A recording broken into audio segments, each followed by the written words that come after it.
Good evening. Thank you so much for coming. I know it's exam week. Your presence is an honor to have on exam week. I think it shows how smart you are, though, to come and take advantage of this opportunity to have the privilege of seeing a masterclass done publicly with our guest of honor, Denyce Graves.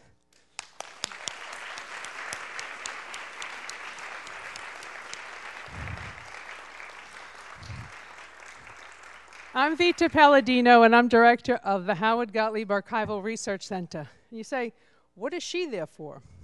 Well, we collect the papers of contemporary public figures. And so we are also honored to have the archive of Miss Graves, which you can see on exhibit outside in the lobby. In an archive, you have the biography of a person and a profile of the industry that person represents. So for those people who are interested in the history of opera, there are many opera collections within our center. And also, one life intersects with another. So you can also study much about relationship and how careers go, the ups and downs, and the challenges of an artistic career.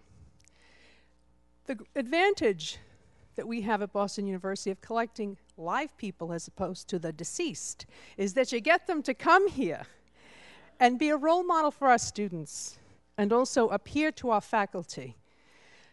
We wanted to host an enrichment program to expose the students to different art forms. Opera is a art form in this particular period of our history that could be considered somewhat endangered, and there's a great concern about building the audiences of the future. This is our answer to that problem. To expose you to an opera, to expose you to voice, to let you see what our School for the Arts students are doing, to see how talented they are, to see how much work goes into it, how much multitasking goes into it. Much intelligence is in opera, much artistic endeavor is in opera. When you see the Opera Institute productions, you are seeing the work of our theater students, the people who do lighting and scenery and costumes. You see the work of directors. There's so much creative spirit in the art form, besides the discipline and talent that goes in it. So our hope is to get your feet wet, and for those of you who are students in the College of Fine Arts, to inspire you and to give you a great role model. And our other great role model, of course, is Sharon Daniels, the director of the Opera Institute. Celebrating its 20th anniversary. We wanted to do something special, so we put together the public masterclasses. Now, I will now say no more and turn it over to my colleague, Sharon Daniels.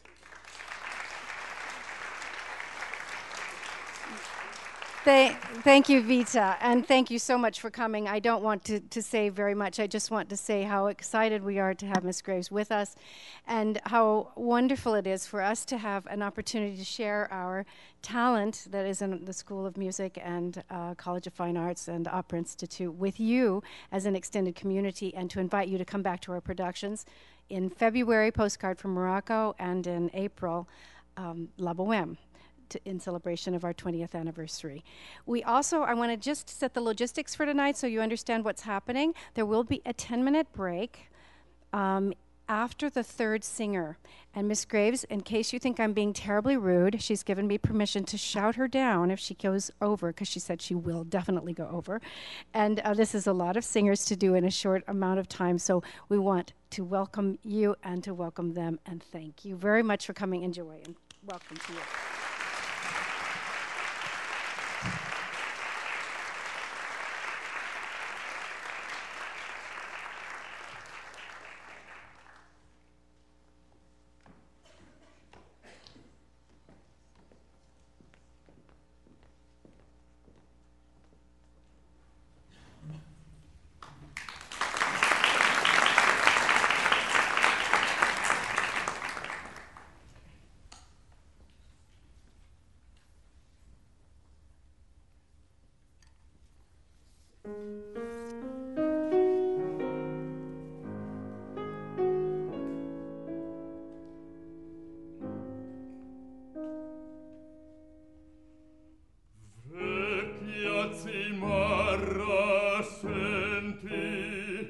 io resto al pianto a scendere sacro monte orredevi. Le mie grazie ricevi, mai non curvasti il luogo rodore suoi ricchi e noi potenti. Passar nelle tue tasche come in antri tranquilli, filosofi e poeti. Ora che i giorni lieti fuggir ti dico addio fedele amico mio, addio,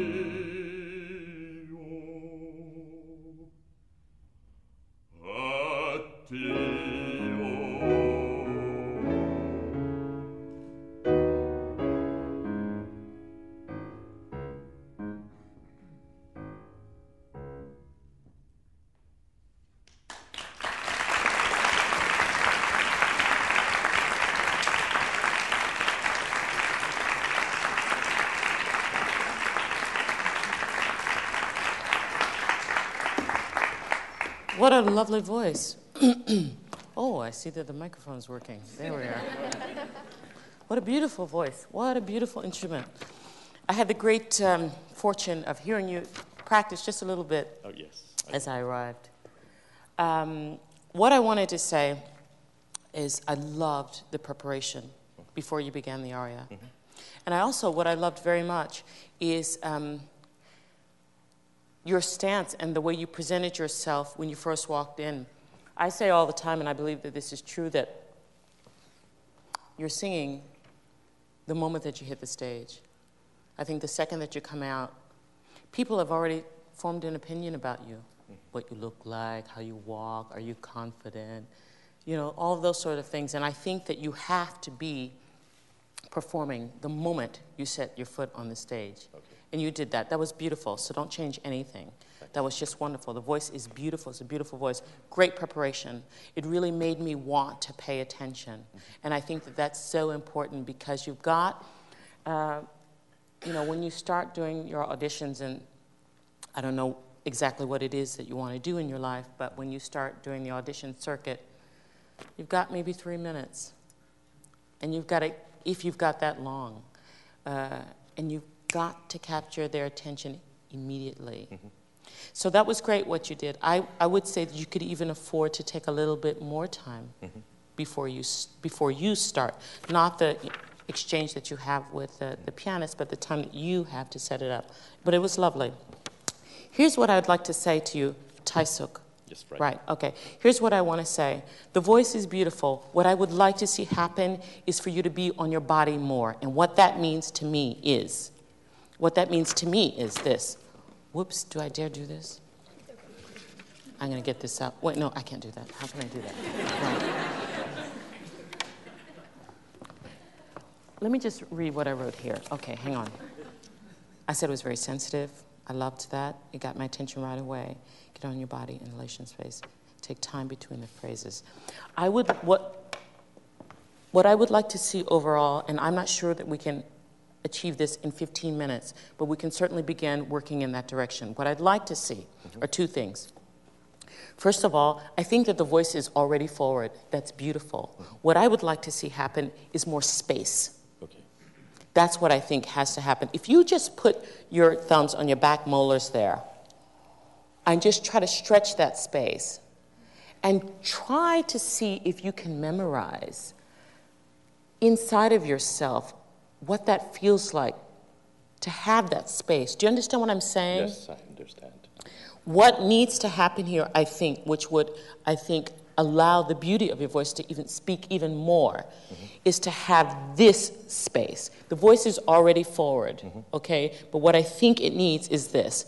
Two things are going to help you to do that. First of all, to when you take a breath, to take it with, take it already open. Right. Do you understand what I mean? When you put your fingers on the back molars, see if you can stretch that on the inside. So when you take a breath, what I would like to see is that you take a breath with, you know what I think about sometimes? I think, you know what it's like when you have a peppermint? After you've had a peppermint and you take a breath, and it feels that there's so much space inside of your mouth. If you can use that image, see if it works for you. It may or it may not. That's one thing. I want to come back to that. Then the other thing I said, which I think is very, very important, and that is getting on your body. And what that means to me is this. All right. You know, I don't know if you've ever listened or seen videotape of some of those older singers and the way that they stood and the way that they held themselves. And I really understand now why that was. I don't think it was like opera singer tricks. I think it was a reason for that. Not just here with this upper carriage, but more importantly with your ribs. If you just feel here, Taisuk, I'm going to take a breath, okay? Whoa. You feel that? Now, right now, I'm talking, okay? And I'm talking, and I'm losing air, but I'm still trying to maintain that openness of that rib cage there. It's decreasing, it's deflating just like a balloon. But when I sing, this is what I found works for me. And now, okay, now I let it out. When I sing, what I found works for me and increases the power, the stamina, and the ability for you to be able to negotiate the phrases the way that you would like to do it, to be able to really execute that, is to have a really strong foundation. The bedrock has to be in place. To me, this is that. You know, your teacher talks about, and that along with the support has to be engaged. If you do this exercise, just do this. Right. Everybody can do that. You go, let's everybody do that. All right. Okay, do you feel how those muscles are engaged when you do that? A little bit kicking. Do you feel that kick? You also have to, you feel that? Yeah. Yes. You also have to be aware of that. So that will engage with your support here and to help you keep that expanded. Now that's going to take some time. That is a question of practice. It really is a question of practice. I mean, why do we practice? What's the point of doing that? I know that you can understand everything that I'm saying, but it's a question of the muscles remembering what to do and where to go. And they are their own entity. You know, it's true. I mean, you sometimes hear singers speaking about the voice as if it's something apart from us, and I think that it certainly is, you know. And so the reason that you do this is to train the muscles to know what to do, you know.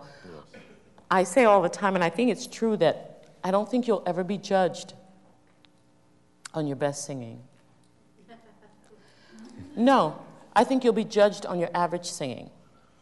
And you have to get your average singing above everybody else's. The day that you're in best voice is the day you're going to be at home doing your laundry.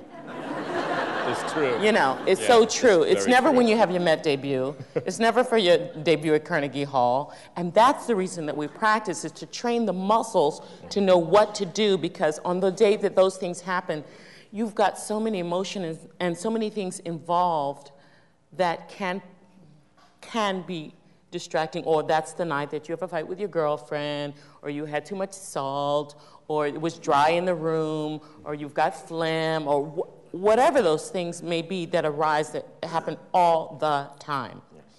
The reason that we practice is to train the muscles to know exactly what to do and to recall that sensation. So when I started out by saying, if you can just stretch there with your molars and try, you know, if you can try to image, Taisuk, that when you take your breath, first of all, I'd like to say that when you take a breath, relax with that breath. If you can take a breath in the energy of the sentiment that you're expressing, particularly with this aria, if you can take a breath with the emotion of that, everything has to sing.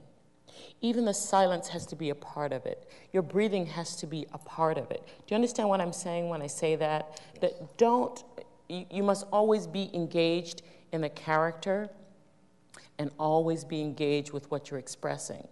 And that includes the breath too. It can be a part of it. And you can practice that in and work that in to be a part of the entire presentation. All right? So what I'd like to see you do, see if you can take a breath with the image of maybe a peppermint, because I'd like you to have the feeling that there's so much space on the inside. That's what can you just do this for me? Can you do, ha, ha, ha? Can you think of it more, less going out and more coming in? Ha, ha, ha. Ha, ha, ha. That's what I'm talking about, baby. All right?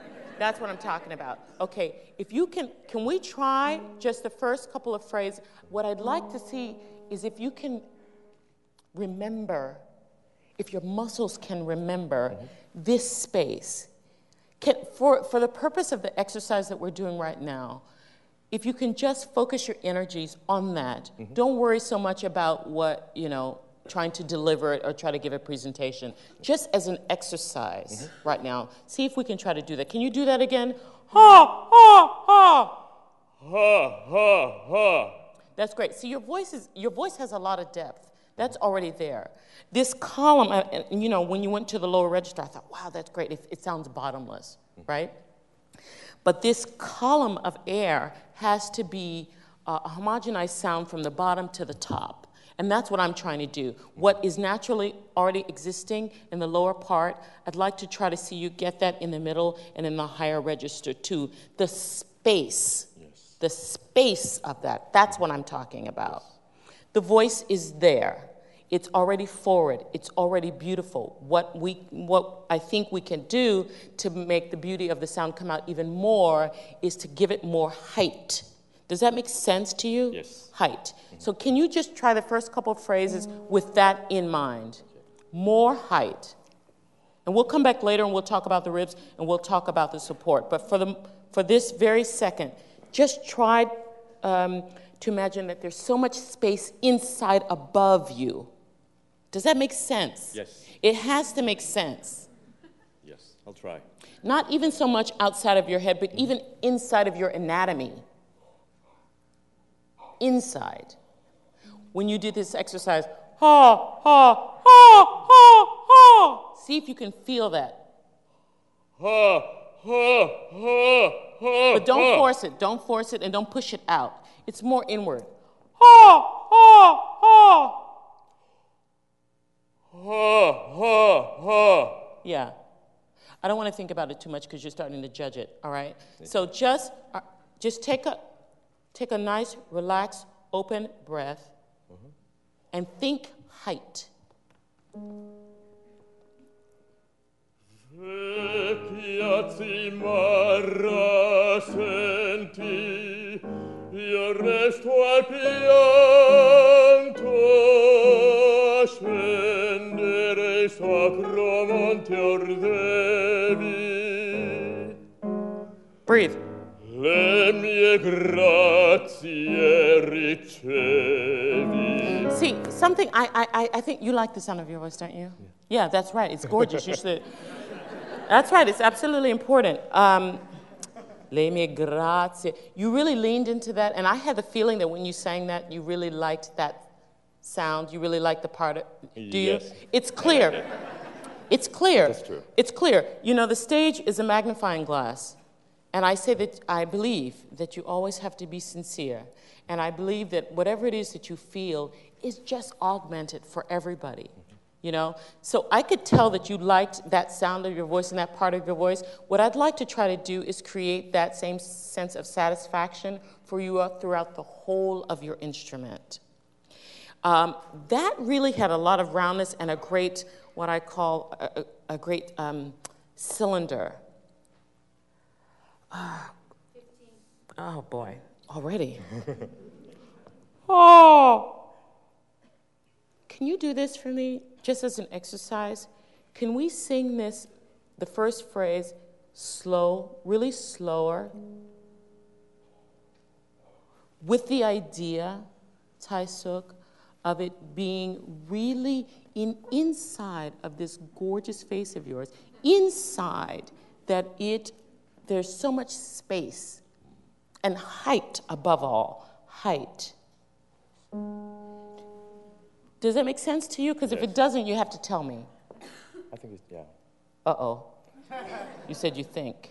No. Does it make sense? Yes. I mean, it's important that every image doesn't work for every singer. Mm-hmm. So let me know and we'll move on and try something else if that doesn't seem to be something that resonates with you. Mm-hmm. Do you understand what I'm saying? Yes, I always feel in high tessitura, I'm pushing a little bit too much, always. So maybe filling space is kind of a little bit lean back, but no, I'm not thinking about it. I don't want you to sing it back. Yeah. I want you to keep your voice exactly where it is. Keep it forward as it is. Just make more room on the inside up here, this way. Okay. Oh, I want you to have a feeling that there's a long tube that's inside of you. That's all the same size, and this tube, in fact, is your support, right? Can you just try it, but sing it slower? Are you confused? Space.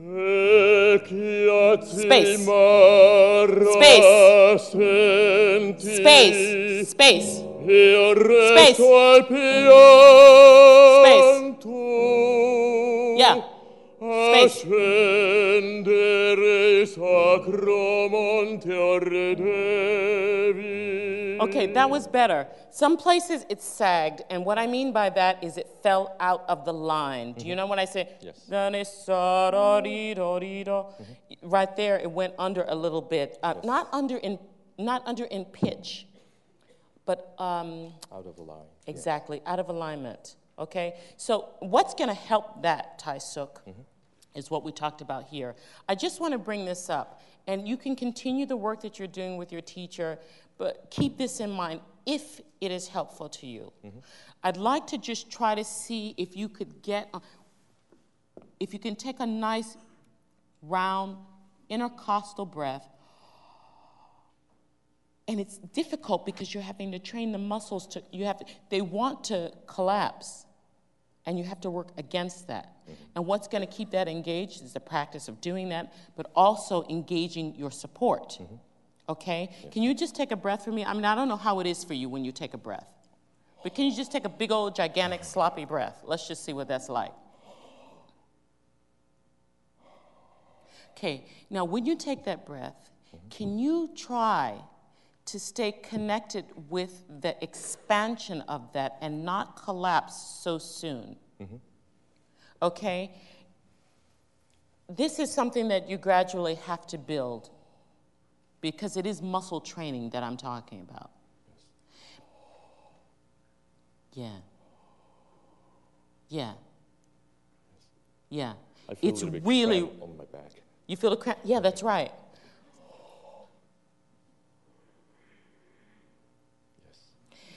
Doing that and engaging your support at the same time, along with keeping, engaging that to help keep that expansion, along with creating this, this feeling of just space above, I think will be very helpful. Can we just try it? Sure. I know it's a lot of stuff that I've said, but do the best you can. Okay. All right? Space. See, wait, I'm sorry. Can you do this for me? Before you sing, can you take a big breath that we can hear? But easy. Okay. Not nervous. Let the breath relax you. Voila. Exactly. Let it be beautiful. A beautiful feeling to you. That's nice. Okay, can we try that? Take your time with the breath, because how you take the quality of the breath affects the quality of the phrasing, the quality of the line. Everything has to be relaxed. Everything has to be confident and solid. Okay? Take a nice big breath. Sing. That's good. Space. Take a big breath. Space.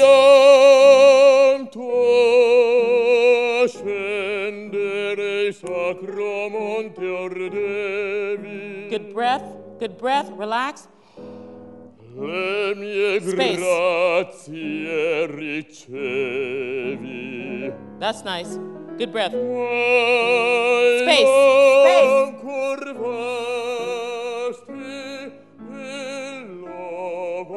Support. Support. Relax breath. That's fine. That's fine.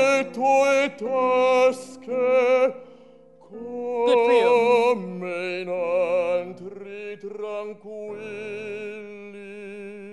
Relax breath. Yeah. Relax breath. Expansion. Relax breath, expansion. Space, space.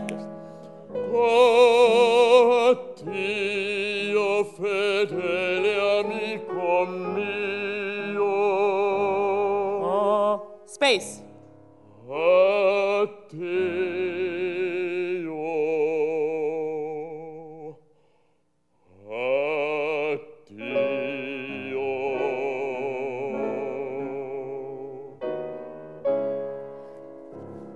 Yeah. Now look, Taisuk, be sure that you hit the note straight on and that you don't come from the bottom. Yeah, it's a nice effect sometimes, but you don't want to create a habit out of it because later it'll build up and, you're aware of that. All right. Okay. And what will help you just attack the note straight on, again, I'm sorry, but it's the truth, is going to be the strength of your foundation. It's going to be the support. It's going to be your expansion, because if that's in place, I swear to God, you can do whatever it is you want to do. I think that that's a great beginning. I'd like to see you just continue to work with that. Because the voice is beautiful. I just think that you can add more space on the inside, right? To just give it room so that the sound can bloom even more, blossom even more. I wish you many beautiful things. Thank you. Thank you so much. Thank you, yeah. That's lovely. Keep working with that. I just wish we had more time, I wish we had more time with each of the students, but I want to make sure that we get to all of the singers. But just keep working with that idea. Yes, more space. On the inside. Yes. On the inside. It's there for you naturally because you've got these beautiful, these great resonating cavities. That's gorgeous. It's a beautiful gift. The voice is there.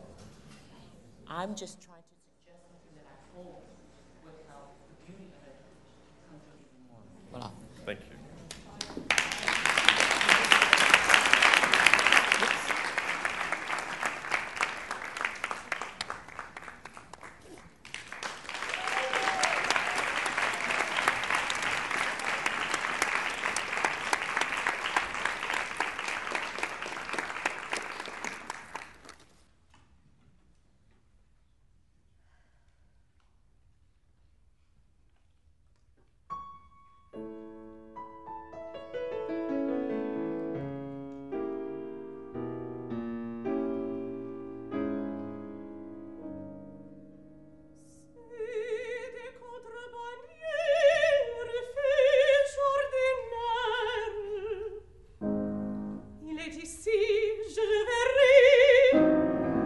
Il devoir que m'impose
Tiffany. Just a beautiful presentation.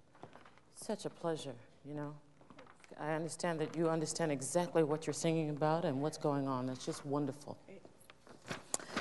Look, here's what I'd like to suggest. It's beautiful.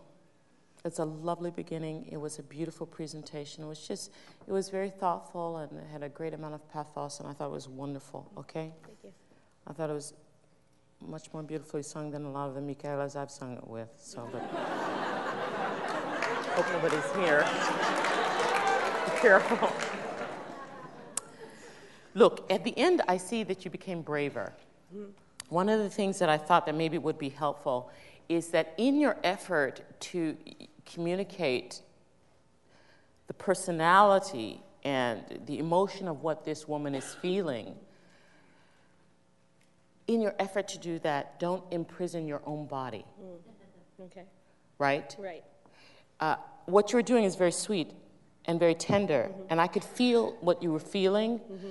but at the same time, you know, you have to work against that. You can't indulge to that degree that you suffer physically, because it's going to affect the quality of the sound. Okay. I think you're aware of that. Are you aware of that? Yeah. You know, I used to have this thing that when I sang it, I realized that all the time I was singing, I was doing this, and all my teachers would say, yeah, put your arm down, put your arm down, put your arm down.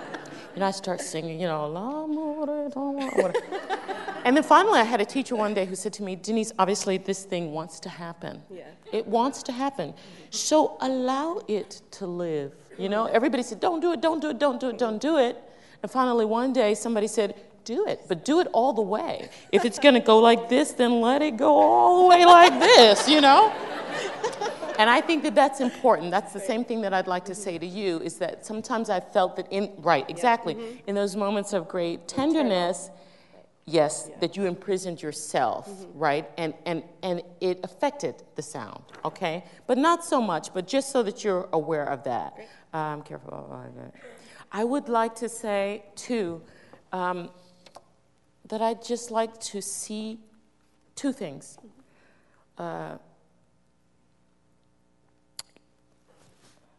If you could have the image, Tiffany, that with each note that you sing, each note itself, that each note grows. It doesn't, that it lives. It doesn't, it doesn't say static, that each note that you sing blossoms into something else. Each note is alive and is open. Okay. Opens up. Okay. You know? Because what I'd like to see is to see more of a cushion around your sound. I know what I mean when I say that. I'm not sure that I can get you to understand what it is that I mean by saying that. I'd like to see that the actual sound itself is nurtured more. And by that, what we were talking about a little bit with Tai Suk in terms of the support, and I'm going to say it to everybody else too, and I'm sorry, and I know that your teachers say that to you all the time, and everybody's yelling about support all the time. You think, what the heck is that? And, you know, to tell you honestly, it wasn't until probably I had my baby there that I discovered where the pelvic floor was, you know, but so it is a lifelong,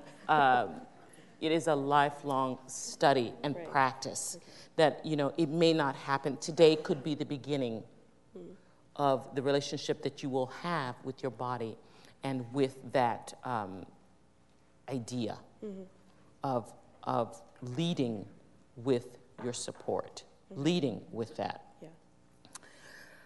Yeah. I'd like to see, I want to, because I know it's a long aria and I don't know how much of it we'll be able to hear the whole of it. What's your favorite part? Oh yeah, that's great. Yeah. That's great. Yeah. 15. Oh, yikes. Jeez. What I'd like to see is that the notes are not like attacked, not hit, but that they grow from the note before it. Okay, yeah, that makes sense. Do you know what I'm saying? Yeah. That it's like a taffy pull or something. That when you sing a note, it's not that you release that note before you go to the next one. It's more that the following note is coming out of that note. So that's why it's so important what we talked about with Taisuk, how you begin. And the quality also of the breath is so important because it's going to affect the phrasing. It will if you take a big, crazy, hysterical breath, and I'm not saying that that's what you did, but there are some pieces in which, you have to catch breath and that sort of thing.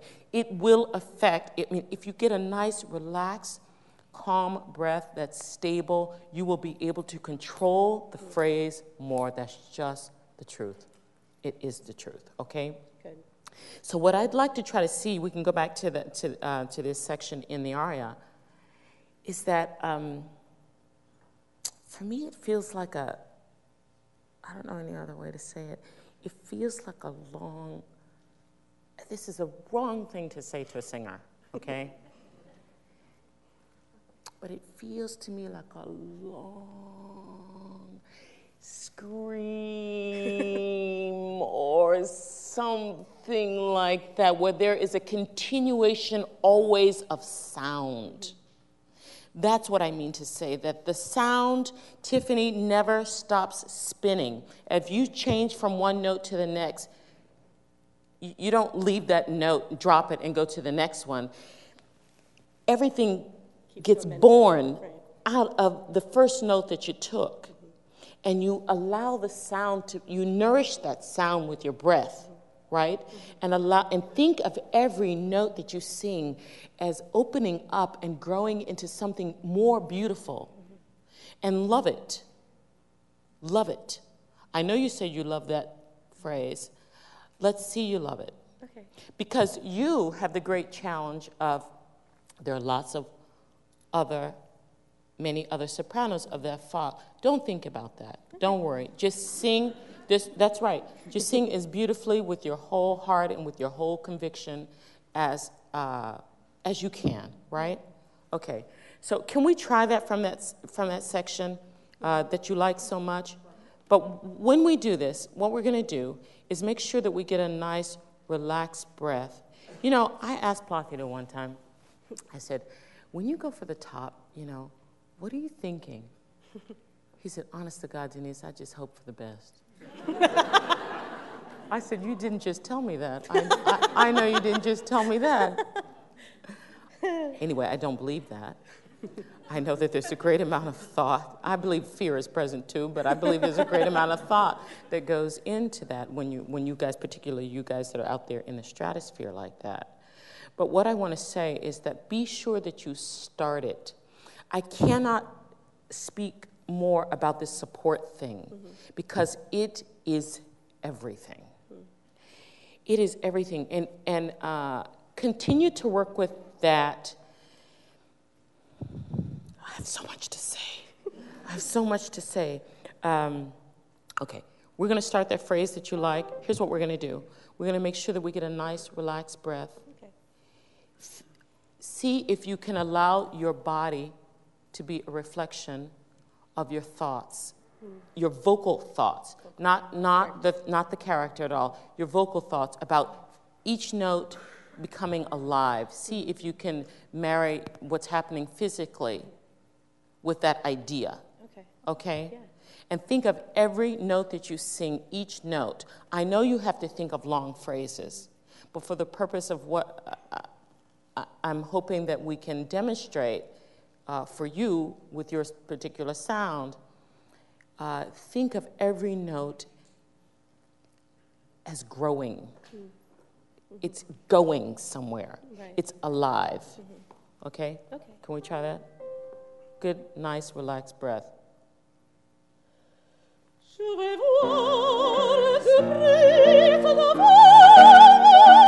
Yeah. Good breath. Sing. Sing. Connect it. Yeah. And hey, this is the thing. When you get there, sing it and stay on that. You should see some of those sopranos that I sing it with. It's like, will she hurry up and get off of the note, please? Yeah. Sing it. You've got it there. There's no problem. It's in the voice. It's beautiful, but let's hear it. Okay. It was great. Good. Yeah. Did that feel different? Yeah, it did. It did. In which way? It has momentum. It has momentum. You have to excite yourself, you see. You know, can we try that again? For my money and for my ears, it was freer and more beautiful, and it was already beautiful. Great. Okay? Good. All right, let's just try that again. And connect your body with that attitude of freedom. Each note grows, blossoms, blossom. Connect one note to the next. Good breath. Keep going. Let's go, let's go, let's go. That's what I'm talking about, baby. Yeah. That's what I'm talking about.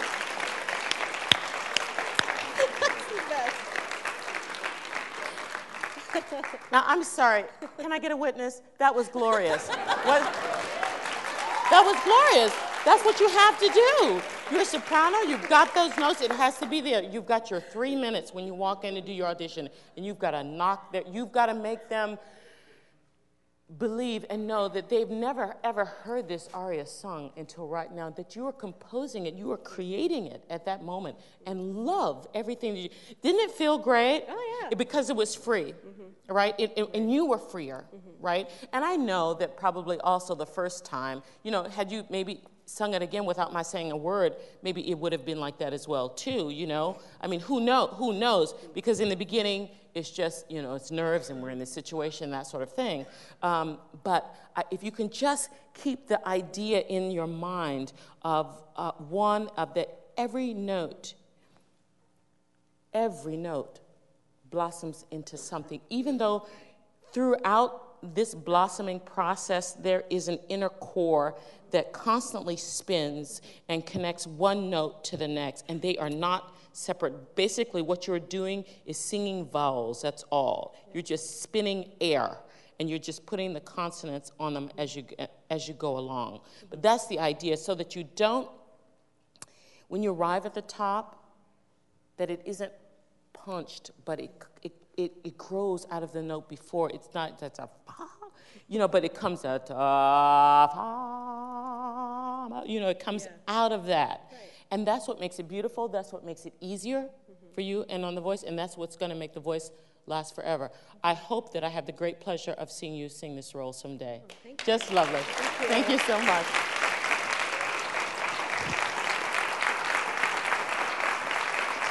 That's great.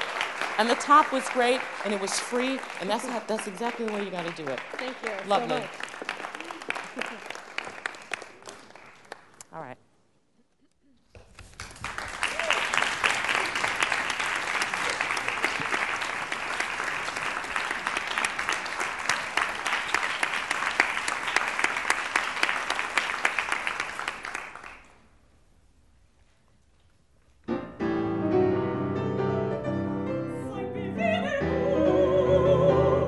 Ich sehe, es alles geht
so easy for you, right? Is it? It is. I try not to think about it too much. Yeah, that's right. That's great. It was just lovely. I enjoyed that. Look, here's what I'd like to say, Jessica. A couple of things. More energy, right? You said yes right away. Have you heard that before? A little bit. I find that it's hard, especially with the pieces I sing that are more energetic. Right. It's hard to find, it's hard for me sometimes to strike the balance between staying connected to my support and keeping that sense of excitement, but not, just sort of not letting the excitement get in my way. If that makes Yes, sense. I don't mean excitement. I don't mean energy in terms of like, being more revved up. I mean it, I think, in terms of strength. That you stay, once you start a phrase, that you stay with that intensity is what I mean, I think. The intensity throughout the whole of the phrase. Yeah. That you don't lose heart somewhere in the middle of the phrase. Do you understand what I'm saying? If something's coming up, or a phrase you don't like, or something that, I don't know what your thoughts may be, but that you maintain the level of intensity throughout the whole of the phrase. That's what I'd like to say. Because some places I felt that it was more energized than others, right? Okay. Another thing I was saying, I'd like to say is, be careful, and I think that we all do this, I do this too all the time, be careful that we don't collapse after taking, have you heard that before? And you will continue to hear it. I mean, teaching, I think, is about saying the same thing over and over, and then all of a sudden one day you go, oh, stay on my support? And your teacher said, yeah, that's what I've been telling you, for 1 year or 3 years. But we're all scheduled to evolve when we do. And, yeah, that's right. Everybody's on their own schedule. And, it arrives at the moment that it's supposed to arrive. You're thinking about other things at that time. I understand how that goes. Here's what I'd like to try. Two things, Jessica.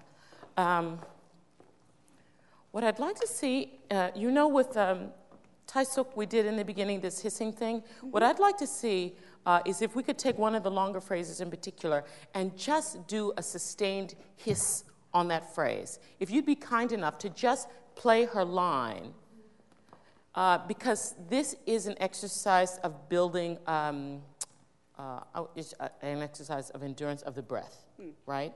And to show us how much, because a lot of times we take the breath and we take a sufficient amount of breath, but it's how we gauge that breath, how the breath is distributed through the phrase. Do you understand? Sometimes we may give a lot in the beginning or in the middle, and then it suffers at the end of the phrase or something like that. So I'd like to just see if we can try that. Now, you can choose whichever phrase feels good for you. And just hiss through the phrase? Just hiss through the phrase. Just make sure that you get a nice, relaxed breath. And if you'd be kind enough to just play it for us and just hiss, but sing it in your mind, okay?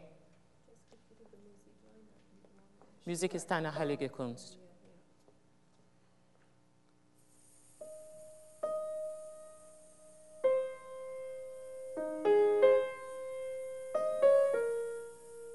Now, see, in that, I heard a couple of, what I heard was that the breath sometimes was in and out on that. And that's what also is happening in the singing. What I'd like to try to see is that when you sing, we're going to go back to that line of your singing it. But I'd like to create a memory in your mind of that hissing sensation.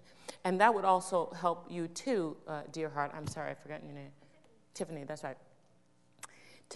To think that while you're singing, there's an undercurrent of energy, of air, of spinning that you never abandon, that's always engaged, okay? So can we try that? Can we try that again? And here's what we're going to do this time. We're just going to do lip trills on it. Would you just indulge me? Could you just do the lip trill with the notes? With the notes. Yeah. Sure.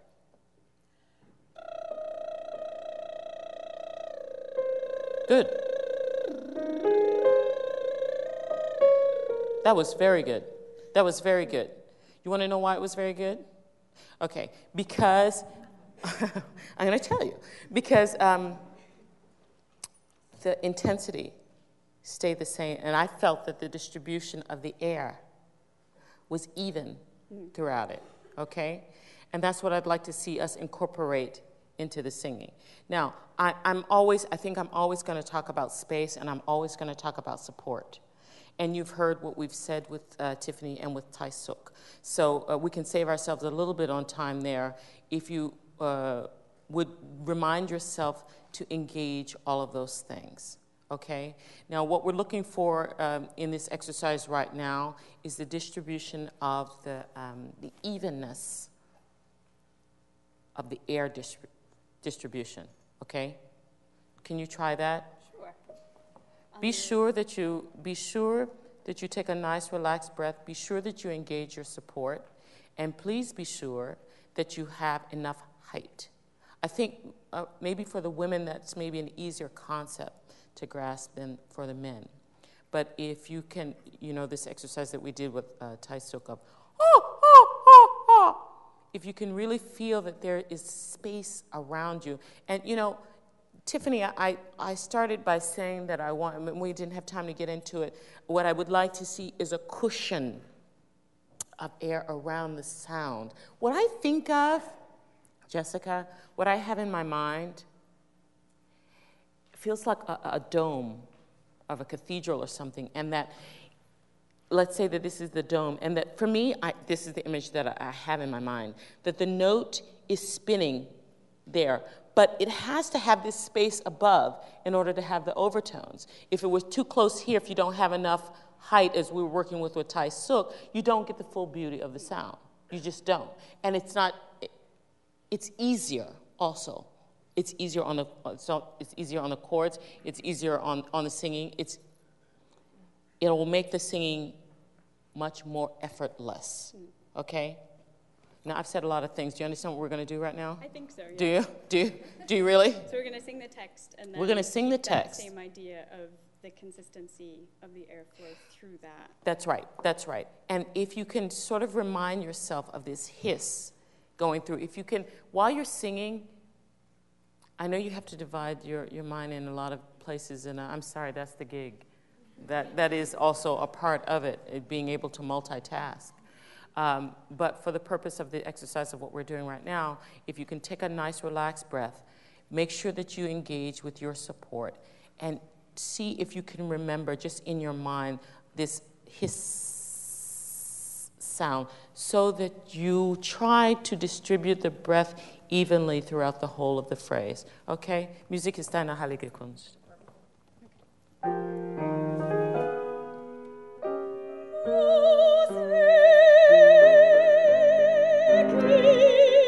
Yeah. Good girl.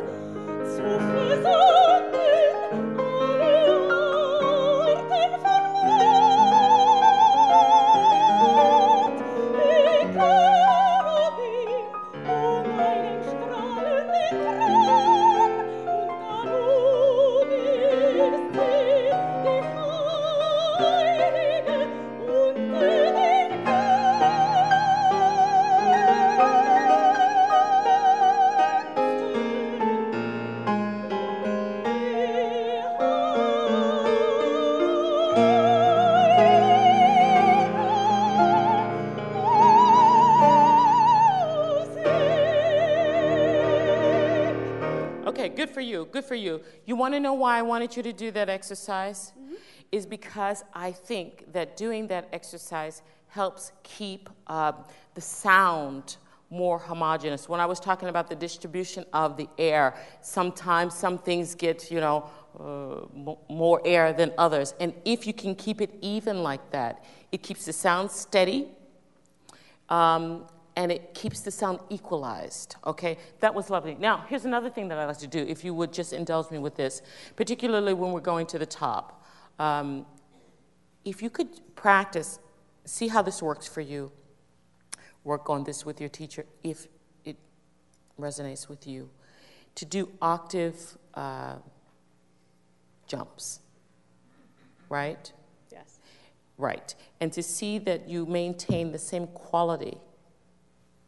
And that would actually be good too for you, Tiffany, to maintain the same quality from the bottom to the top. Would you mind doing something like that? What do you have? There are some places where you have a couple leaps, right, in the piece. Okay. Let's see. How about this one? Oh gosh, There's a octave leap there for you. Okay, that's good.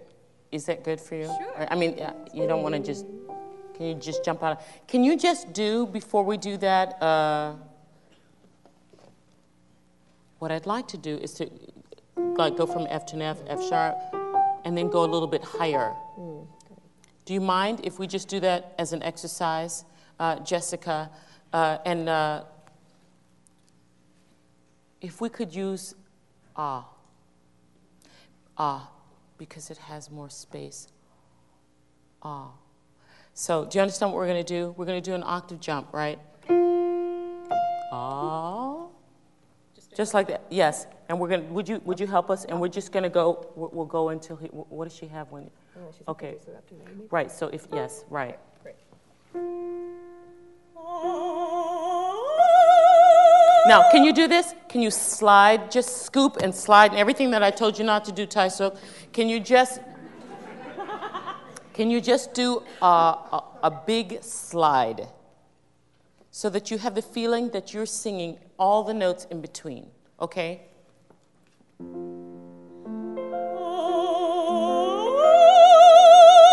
Good girl, good girl.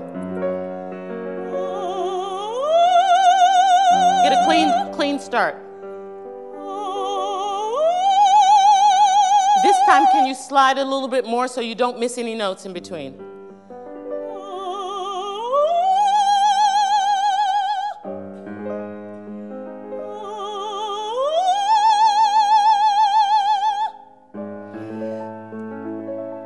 Are we there?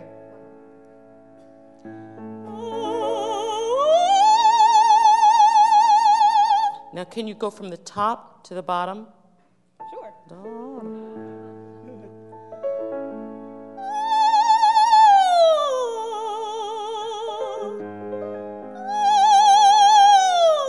Which feels better for you? The bottom to the top. I think it's still... The bottom to the top feels Yes. better to you? 20. Okay. Why? I think it's a matter of comfort. I think I know that in terms of my upper register, if I'm doing in the context of a piece, it's easier for some reason rather than approaching it as in the vocalese. Here's what I'm thinking, Jessica. I was careful. I was saying to myself while you're doing that, what I wanted to do with that exercise is, first of all, I don't want you bringing weight to the top. Okay. But I'd like to get this feeling of what we talked about with Taisuk, of this cylinder, of the sound being equalized from the bottom to the top, right? Of it being the same voice, the same instrument, right? Without bringing weight to it. So that's why I asked which felt better for you, because if it feels easier for you for the instrument from the top, I mean the quality of the top, to bring the quality of the top into the bottom, or to bring the quality of the bottom to the top. Do you understand what I'm saying? Yes. So that the sound matches. Yes. So what would you say? What would you say? You prefer going from the bottom to the top? Yes. And you're fine when you began that exercise with the quality of that bottom note.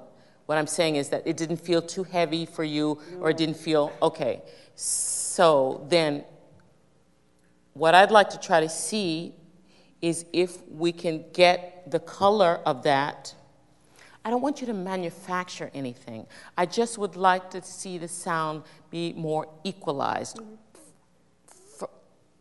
on the bottom and on the top, so that it's one sound, right? Yes. So the reason that I was doing that, can you do it again with more abandon, and then we're going to go into the phrase. Can you do it with, sliding more from the bottom to the top? And what we talked about with Tiffany, feeling like, and that's a great exercise for you, Tiffany, because with the idea that the top note grows out of that bottom note. But I'm cautious because I don't want that to mean in your mind that you're bringing weight to the top. It's quality that we're talking about. And also, one thing that would help you do that is to stay on your body. That be sure that when you get started and you take your breath, here's what I do. Just before a phrase, I make sure that I get a nice, relaxed breath. And I think something beautiful. Oh, I say, this is going to be so great. That's what I say to myself all the time. It's going to be so great. You know? I'm going to sing this great, you know. That for me, I'm not doing anything without the security of the support. That's just the bottom line. It really is, because it does give you the freedom. It gives your voice freedom and less worry for you. When I take this breath, what I'm trying to do throughout the whole singing of a phrase is to keep that expansion. And I do that by also engaging with my support, because that helps to keep it open. Okay, but it's a hard thing. It's not easy. It takes training and training. And I'm still working with that all the time. But if you could just begin that process, because if you can, what I said to Taisuk in the beginning, stay on your body, stay engaged with that, that is what's going to give you the power and the stamina to go from the bottom to the top and do that night after night after night after night and hour after hour in rehearsal when you're going to be called to do that. It's really about staying connected to your body. You know, when sometimes you see these old tenors, you know, and I understand what that was all about, because they were leaning like crazy into their bodies. You know, some voice teachers say it's like you push the piano, or, you know, use all sorts of images to try to, you know, find whatever works for, you know, each singer. But for me, it's really about leaning into the expansion of the rib cage for me that I find that works. And that when I do that, when I am engaged with that, when that is solid, and I make sure that when I sing the first note, that I've got a nice, relaxed breath with lots of space around, and that I am engaged with that. And from that, you can go from the bottom to the top with ease. Now, that's one thing. The other thing is to be able to do it, right? So can we just do one more time just this exercise with much more abandon from the octave jump, and then we'll go back into the phrase again, that phrase that we want to sing. And while you're doing this, Jessica, if you can think that the sound stays the same from the bottom to the top. If you can just have that idea in your mind, okay? That your space is there. See, once you've created the space, once you've created that expansion, you can do anything on the inside. But it's important to have that structure, right? Okay. Good girl. Yeah. Yeah. Let's go.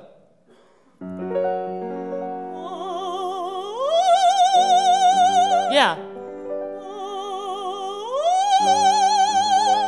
Come out of that. Ah. Yeah. Again. Ah. Yeah. Yeah, don't judge it. Don't judge it. Can we try it? Singing. Space. Space. Yeah. But have heart. Have courage. Yes. Go there with conviction and love going there. You can't wait to get there. Okay? Sing it. Go for it. Dee-da-da. Love it. Like the sopranos do. You know, and the tenors. Yeah. take it from wherever you want it. You want to go to the beginning? That was great. It was more solid. Okay, let's start again. I'm sorry. Let's make sure that we get a nice, relaxed breath.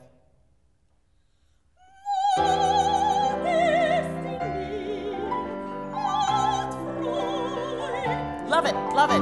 Space. Yes.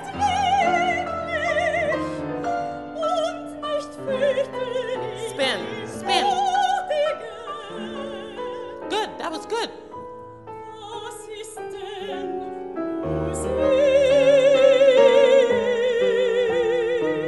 That's right, that's right.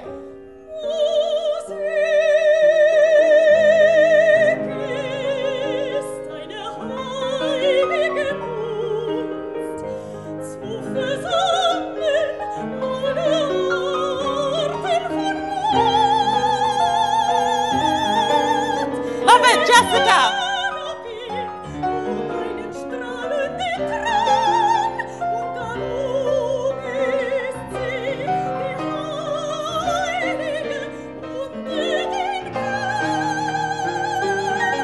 Don't shut down the sound. Don't shut down the sound. Don't shut down the sound. One of the reasons that I wanted that was great. One of the reasons that I wanted to do that on ah was to have that feeling of just total expansion. Don't shut down the sound. Allow yourself to, when you go into the top, to get more space, right? Yes. Don't clamp down on it. Let it be free.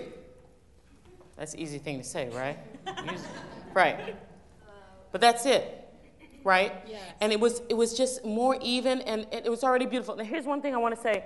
Be careful that you don't let some breath escape on some notes, particularly when you have open vowels. Do you know what I'm talking about? There were some places where it went flat, not flat in pitch, but flat in quality, where some breath escaped, and it didn't maintain the quality of the sound of the other words. It was specifically on like high or something, or... Do you remember where that was? Yes. Yeah. So just be mindful of that. But let's go to the top with the idea that it is growing out of the previous note, and love getting there. Don't shut down the sound. Open it up. Yeah. Even do it in your, even for our purposes, you can just even say, you can modify just for the sake of the purposes to memorize the sensation of that. That's what's important. Yes. Then you can put the words in there. I'm sorry, but Joan Sutherland, God love her, she did a whole career. Nobody ever knew what language she was singing. But it was fabulous, and nobody cared. It was fantastic. Because she was free and gorgeous, right?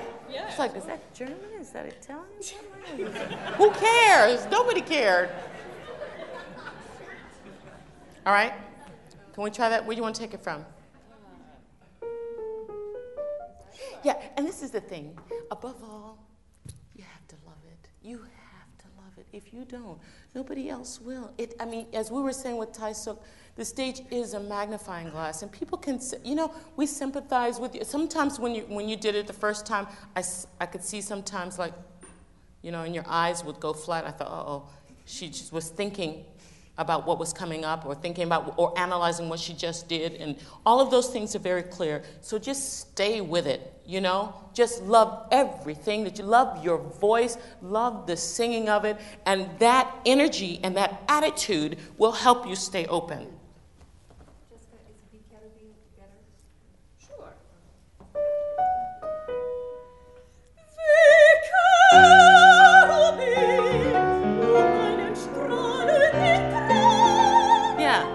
Open up. Open.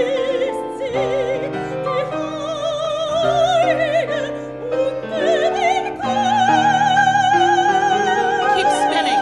Keep spinning every note. Spin every note. Let every note open.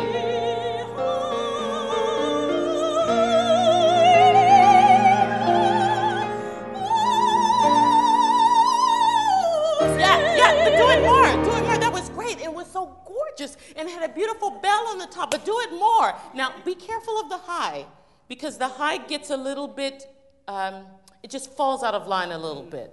Make sure that you've got a top on that.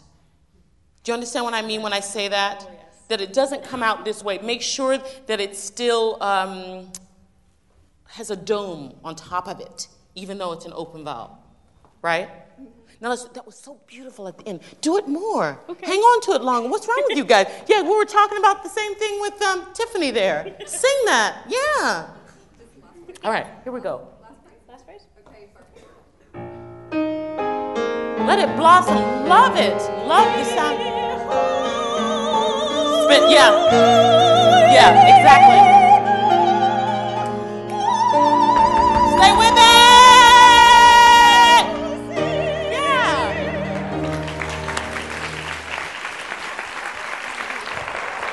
That's great. Love that. Love it. It has to be like that. That is what turns everybody on. That's what makes people run to the concert house to hear you. Yeah, it takes heart, it takes courage, but love it, it's there. It's very easy for you. Just gorgeous. Wasn't that wonderful? Yeah. Don't be afraid. All right. So it's 6:30, doll. So we take 5 minutes? We're going to take a 5-minute stretch so that we can keep going. 5-minute stretch. Hurry back.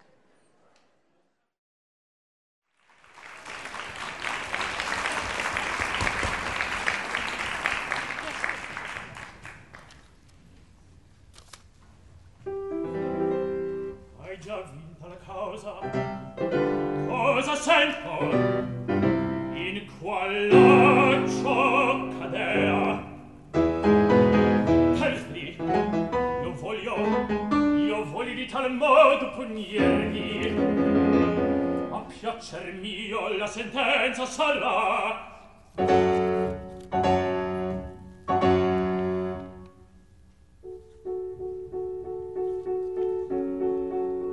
Ma se pagasse la vecchia pretendente, pagalla in qua maniera,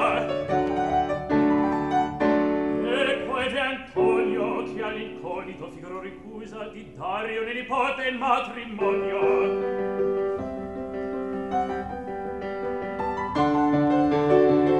Coltivando l'orgoglio di questo mentecatto,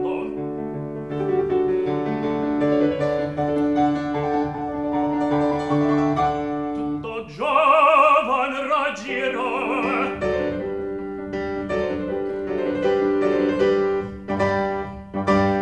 il quale poi fatto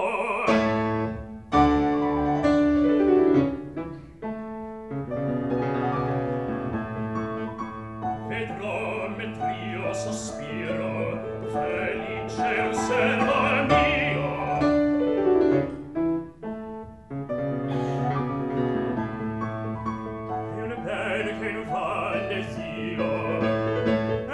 Saler dovrà, vedrò per man d'amore, unito nel vil oggetto, che in me ne sto l'affetto, che per me poi non ha, che per me poi non ha. Vedrò mentr'io sospiro, felice osservo mio, vedrò che il bene che l'elisio vedrò per man d'amore unito al vil oggetto che me ne sto l'affetto, che per me poi non ha, che per me poi non ha. Vedrò, vedrò, vedrò, vedrò. Ah no, lasciarti di pace, non vo questo contento. Tu non scesti audace, tu non scesti audace, per dare a me tormento, e forse cor per ridere di mia infelicità. La speranza sola delle vendette mie, quest'anima consola, e giubilar mi fa, e giubilar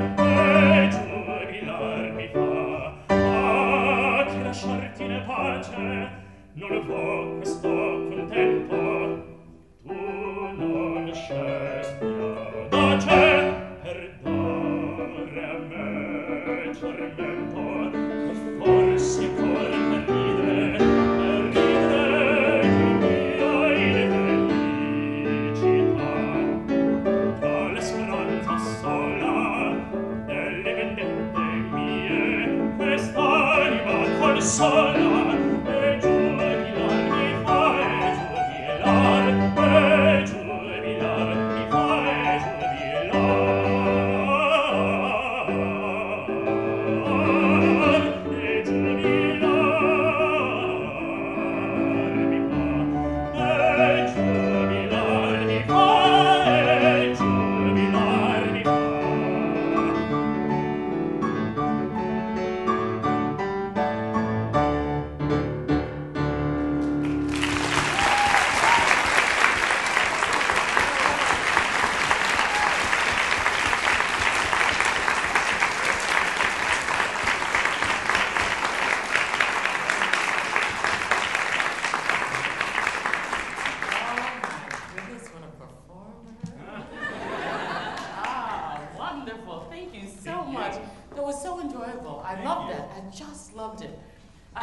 I had to remind myself that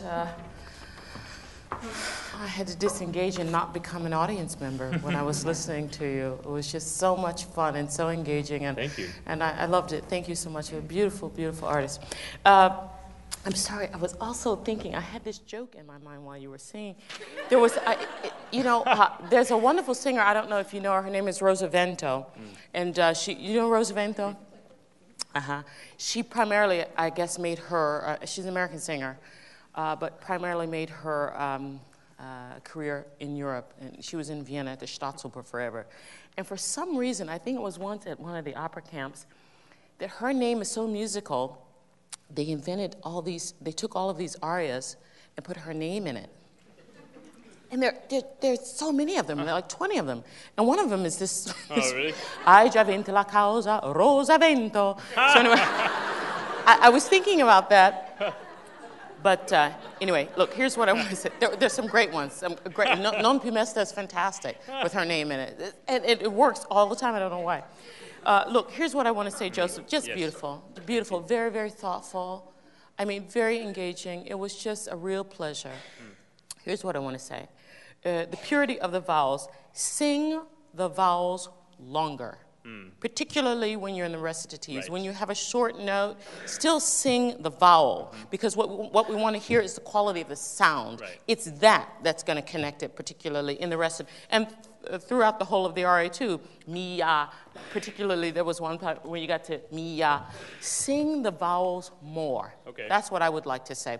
Also, there's one exercise that I'd like to try, yes. And we can get into the, I know we're running short on time, and I want to get to Werther. So we'll probably have to, just take a little section of the aria, and you can let us know where you want to do that. Mm-hmm. What's your favorite part? Maybe it's so great. Yeah, it's so great. Here's what I'd like you to do. Could you do that on?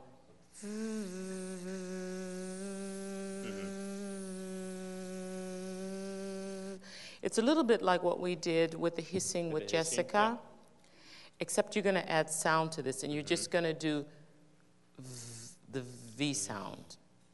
And I'll tell you why. Can you sing that? Mm-hmm. Is that, now that you know what we're doing, do you want to still take that part? That section? Do you want me to take the beginning, or? Whatever's good for you. I think I'd like to work on the part that you love the most. Probably you enjoy the whole of it. Yeah. Right. Okay. Let's stay with that. Okay. Is that okay? That's fine. Yeah. Can we do that though? But just we'll take a couple phrases of that, and we'll just do. And this, even though it's an exercise, still has to have quality.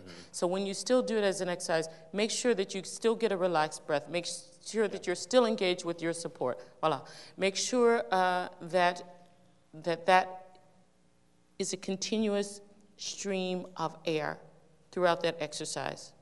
I'll show you some. Okay.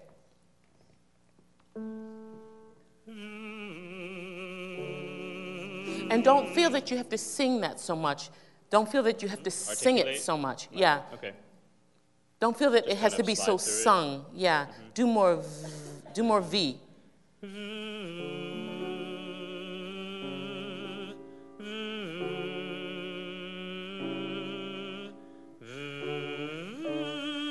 Be sure you're connected. You hear what happened? Yeah. Good for you. Now here's what I want to say also. Okay, shut up, Denise. All right. I'll let you finish. No, I have to tell you. Okay.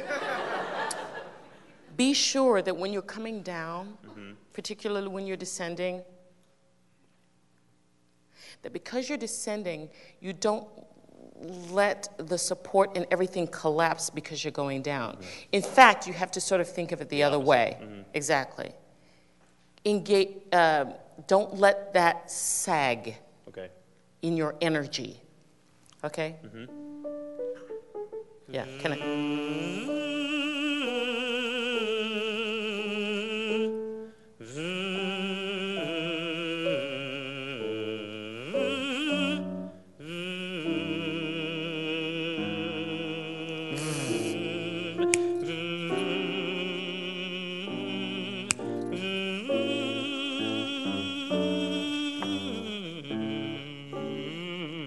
See, that's a good one for you too, Jessica. That's a good exercise for you, particularly with connecting the bottom to the top and equalizing that. Can we do just the first phrase and then immediately sing? Okay. Let's do the V, just the first phrase, and then immediately sing after that. Non vo questo contento. Yeah. Tu non scestia da c'è, tu non scestia da c'è, per dare Sing the vowels longer. a me Sing the longer vowels.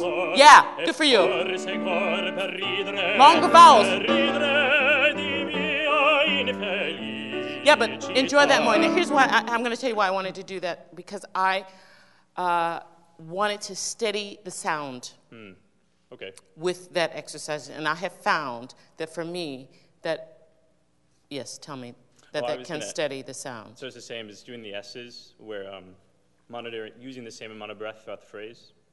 Yes, but it had more to do, that exercise, with aligning the voice. Okay. Less than what we spoke about with Jessica and the equalization of the distribution of the air, and more with lining the voice. The first thing that I said is that I wanted to see you sing the vowels longer. Okay? And I also wanted to see if we could steady the sound. The voice is beautiful. I think you know that, right? It's beautiful. But what I was trying to do is to keep it a little, sometimes there's a little, right. I know. Okay, you're aware of that, right? Okay, fine. Yeah. So that's what I was hoping to accomplish with that exercise, because I found that really cleans the sound. Once you do that and then go right behind it in singing, it makes the sound, I have found, finer. And I know what I mean when I say that. Do you understand what I mean? In a finer line, cleaner. Yeah, I understand. Right. Okay, so that's what and I thought that if we focused our attention on making the line more refined, then that would stabilize the sound. Okay? So that's why I chose that particular exercise, just so you know. Also, along with that, what I would say is to sing to sing the vowels longer. Di, mi, ah, di, da, da, you know. Put the consonants on at the very, very last moment. Say, you know what we could even do? Yes. We could even just sing that on vowels, particularly when you at the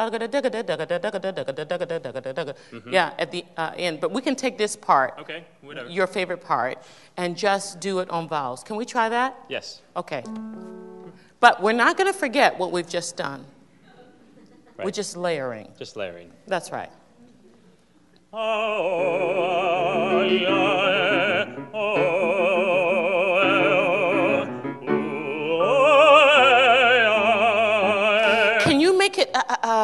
I still feel like you're chopping it a little bit. Can you make it sloppier? Okay. Just for the exercise? Right there. Can you just exaggerate it? I just would like to hear what that sounds like for you. Exaggerate it. Yeah! Am I crazy? Do you hear the difference? All of a sudden, there's the voice. I mean, the voice is there already, but we need to hear more of the sound, and the vowel's the only thing that you've got to make that happen, okay? Let's see you do that again, exaggerate. Were you aware of that, or did I scream too loud? No. I was aware. Did you? Were you? Yeah, I just popped. Yeah. Right, exactly. And you know what? It was more grounded. And more manly, if I might say so. But anyway, all right. Let's do that. Exaggerate it. Yeah, but sing that. Don't cheat that. Sing it. Exaggerate it. Longer. Yeah, that's a line. Long.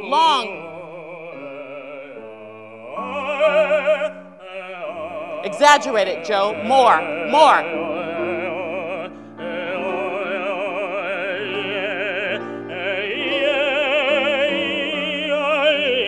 Yeah. That's right. Now, can we sing it? Let's sing it. Long vowels. Long. Tu no. Let's go.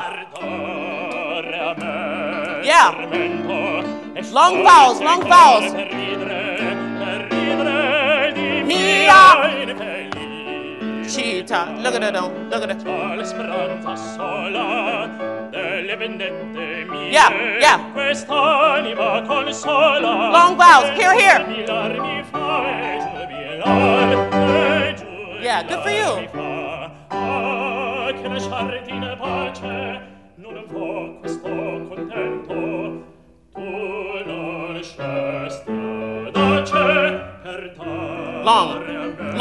Long lines.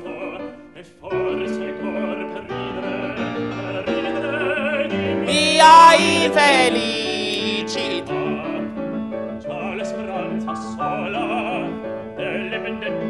Yeah, long.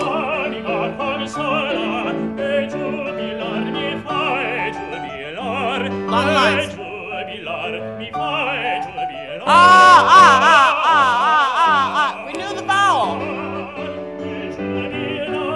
Renew the vowel. Renew it. Sing. Don't judge it. Yeah, good for you. Yeah, it takes heart. Yeah, exactly what you just did right now. You know that. Yeah, I know. Because particularly when you have I know it's a challenge. Well, yeah. Yeah, they don't pass out careers. You signed up for something. You signed up for something that's not so easy. That's for sure. Look, particularly when you have a piece like that that can sort of be choppy and that's when you have to sing it longer. Legato. That's when it has to be more and more legatissimo, right? That's now look. Here's what I want to say. This was really good what you did at the end about what we did with Taisuk in the very beginning with trying to feel that space, and you did that at the end. You said, May I hear that again? No, more. Yeah. More. More space, much more space. Yeah, but it's guarded, it's cautious. That doesn't seem like you. No, before you were you had much more abandon, so I don't believe what you just did right now. It was out of character. Yeah, but don't singerize it. Just, do it. Go for the space. Go for the space. That's the goal. Yeah. And even more, just it's purer, Joe. It's purer. You don't have to do anything to it. You don't have to do a little on the end of it or anything like that. Yeah. Just You won't let. Do you guys hear the little squiggly thing that he does at these? You know? All right, okay, if that's your thing, that's cool. All right, okay. All right. Yeah. Can we try that again? By the end. Now,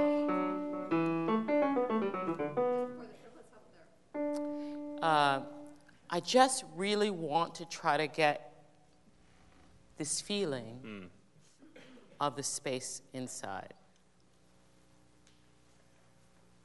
No, I saw what you just did. Yeah.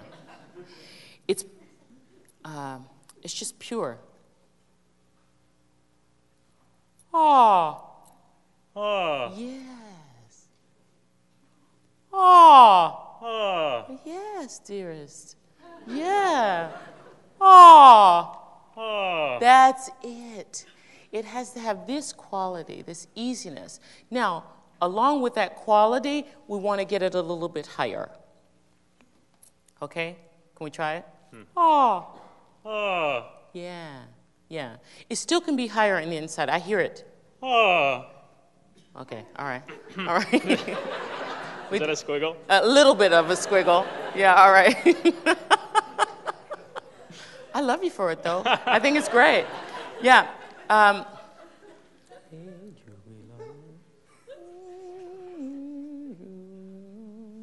I try that on a V, maybe?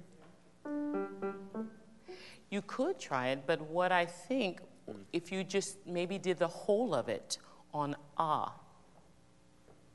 Okay. Because why? Particularly for you. Because it will help to demonstrate singing the vowels longer and the space at the same time. Okay? Okay. So can we just try the whole of it on ah from wherever you want to take it? And really, I'd like to see you, please, let's just do this, Joe. Really exaggerate it. Really, you can do this because it's very, you're a born performer, okay? So be courageous and really exaggerate this space thing and the ah, and read, what I was saying to you is renew it. Every time you speak it, keep saying new ahs. New ahs that are higher. Just think that they're going up. I don't want to pull you, I don't want to have you disengage and get your larynx up or anything like that, but just keep renewing, say a new clean ah every time. Okay? Now, where are we taking this from right now? It doesn't matter. Right before the triple? Ah, ah. All and ah. Yeah, space for days. Yeah.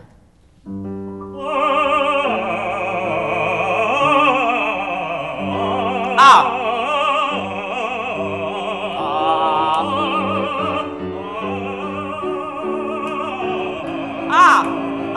Space. That's all right. That's all right. Yeah. Don't do anything to it. Just sing.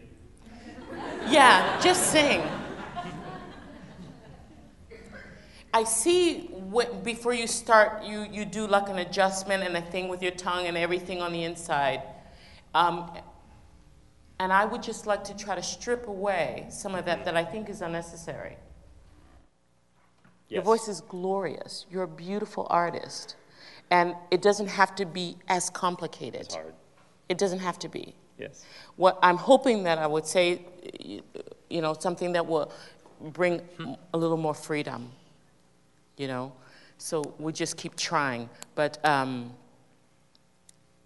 just try to say a pure ah. Keep renewing it.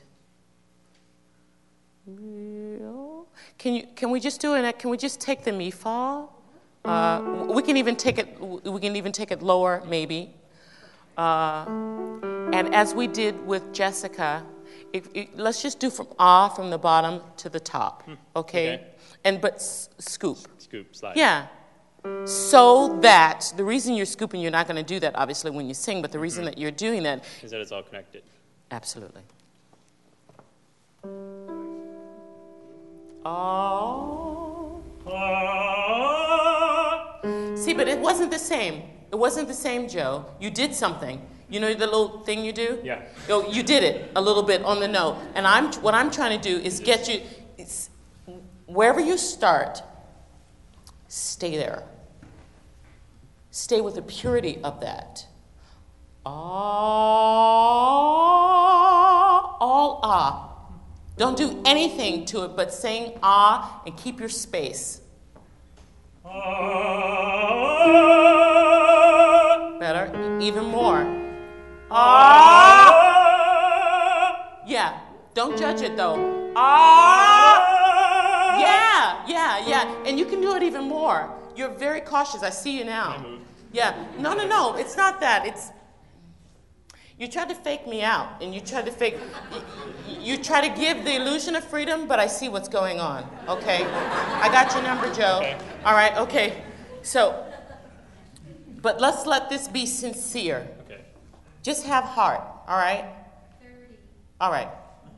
Ah, and scoop into it.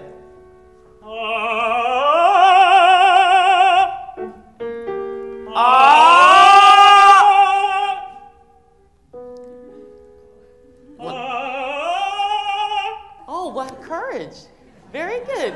Good for you. Good for you. You were looking at me like, do you want to go up again in front of all these people? What should we do? I appreciate that. That's great. It can still be more. Yeah. It can, Joe. And I just know you can do it. I know it. I can feel it. Okay? But it's starting with the initial ah, too. Can you just say ah? Ah.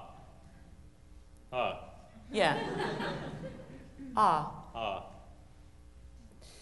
You're still doing something to it before you say, look, who's over there? Ah, yeah. Oh, yeah. Ah.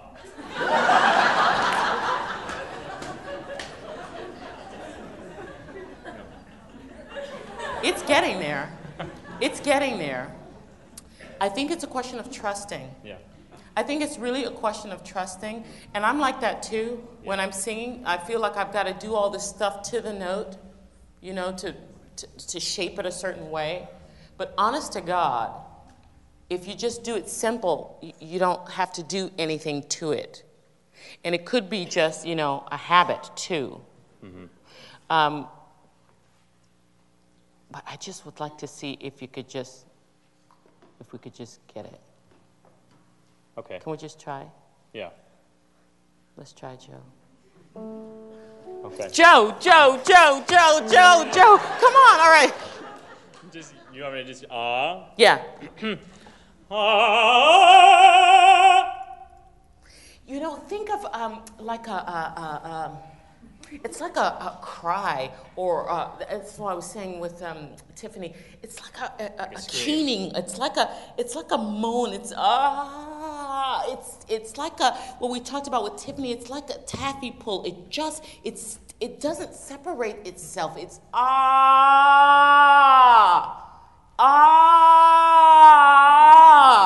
That's what it is, you know? Yeah. Except it's beautiful, and not like that, right? Uh-huh. Can we try? Yes. Ah. Ah. Ah. Yeah. Ah. Yeah. You have to trust. Yeah. You have to trust. It's so scary. It's the scariest thing in the world. And when you're standing, and God bless you, and I applaud you for doing this in front of everyone, because there's nothing more scary. You're just on thin ice when you're out here by yourself like that. You're just stripped down to your skivvies, and that's the truth. And I know it. Now, can we try it? Yeah. What do you like? Here's what we're going to do, Joe. You just do that. Do you want to just do it like that, or you want to get into it? Whatever you want to do. I want to start right there. All right. Yes, that's right. That's what I'm talking about. Very good. Pure vowels. Sing the vowels. Sing the vowels. Vowels. Wait, I'm sorry. I had to stop you. Because it started out, I know. yeah. Yeah, I know. My teacher and I, we've been talking about Yeah. this too. You have to, it has to It's start. gotta like start small. Right, right. Yeah, is that what you're And gonna say? that's I right, didn't and mean to put words in your mouth. it has to start also secure. It has to be solid, and that is a support thing. It really is. It really, really is. So if you do the like we were talking about, do that, Joe. Yeah. Okay. No squiggle. All right. That's right. Try to really stay engaged with. Do you feel when you do this? What do you feel happen? Do you feel your rib cage engages in that at all? No. No, you don't. Okay. All right. Okay. So I'm gonna feel. I know. Okay. Let me try it again. Can you expand your rib cage on that and feel that, like when you do that, it sort of kicks out a little bit? That's what it feels like to me. Can you do it longer? Like a yawn. All right. Okay. When you start, you have to make sure that is calm, that's relaxed, and that you are on your support, and that you've got the space, Joe. All right? So let's try. Good.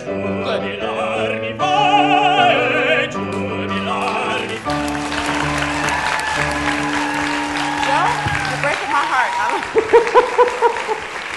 That's it. That's great. I know. I feel that when I practice it, and when I do it like myself, it's like finding it and then bringing it here. It's just like. Yeah, and that's what It's like the practicing next is all step, about. yeah. Yeah, it's just about training the muscle. You know how to do that. You're a smart man. That's very, very clear. It's just a question of training the muscles to know where to go, and also of trusting. And I thank you so much for trusting me with your gorgeous instrument, and for all the fun we had, and for the courage that it took to experiment like that in front of everybody. Thank you so much, Thank Joe. you. Thank you so much. That was great. Yeah, that was good. Thank you. Okay, that's it.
Oh, that was just lovely. Beautiful. I mean, what a piece it is, huh? It's a beast. It's a beast, that's for sure. And you showed so many colors in it. It was really, really great. It was something you did really beautiful that I love too. Je vous écris de ma petite chambre was a great line. That was just lovely. Thank you. Look, here's one of Darveda. Yeah. Darveda. Here's what I'd like to say. Two things which I think are important. First of all, I know that you understand this, and I know what you're doing. I see where you're going with this. But I think it's important to also establish contact with the audience. Okay. If you can put your sadness and your isolation out there, because the moment that I think that you disengage from us, we disengage from you a little bit. So I understand what you were trying to show. And I think you can do a little bit of that, but I would try it. It's just a suggestion. You can feel the audience, and you can try this maybe the next time you perform it. But see if you can make a connection first. Okay. With the audience before you separate from them, because I think it's really important to make sure that you take everybody on this journey with you and not start into it alone, and then we don't know, take us with you throughout this experience. So another thing is energy. It's that even though in this particular aria, she is, in great distress and heartache. And I know that you need for that to read. At the same time, there has to be on the inside of you, and also on the inside of this character, and we saw it a little bit when you said, no, I should have destroyed it a long time ago. She does have fire, too. And I think that even though she is feeling very desperate in this moment and scared, that something in you and in your presentation has to be on fire. It can't look, I think, too weak. Yes. Because I don't think she is, and I don't think that as a singer you can afford that. Right. You need all of your energy to bring that into it, and even have that be a quiet stillness, but something inside of you has to be very much alive and burning. Okay. Voila. So I was wondering if we could, the aria is so long, where's a good place to get in? Well, you know what? I'd like to start at the beginning of it. Okay. And see if we, I'd like to see that. I'd like to see the beginning of it, to see if you can engage with the audience, and also to see that you maintain, that you work with that duality of it being, a sad moment, but also you're very alive. She's scared. It's Christmas. This is it. He said he's going to come back, right? Right. Do you guys know what we're talking about? No. Do you? All right. Do you want to tell them what it's about? Sure. Because maybe everybody... This is the top of Act 3. Charlotte had told Werther that he must leave. She married Albert, but she has this love that she doesn't really know to its full extent yet exists, but she sent him away basically to protect herself.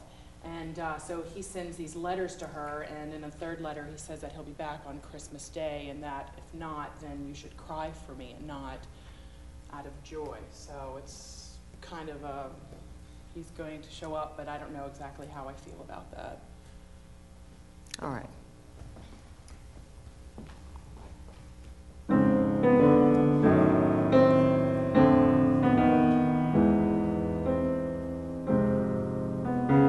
See, I think that's more interesting. I think it's more interesting.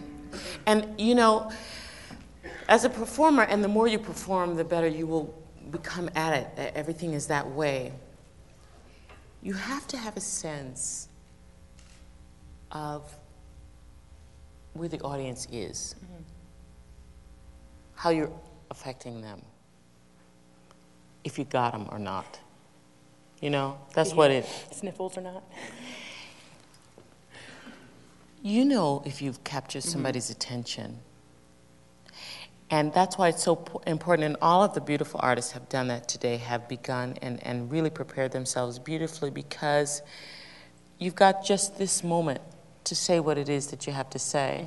And you got to make sure, particularly with a piece like this, that sometimes it can be difficult when you accept those things away from the opera, particularly with this aria, because it's long and it's in so many parts. Voilà. You have to make sure that you've got their attention, right? So take all the time that you need to make sure that you... For my money, I would say that I found that much more engaging. I was wondering, what are you going to do? What are you going to say? What is this about? Okay, let's see that.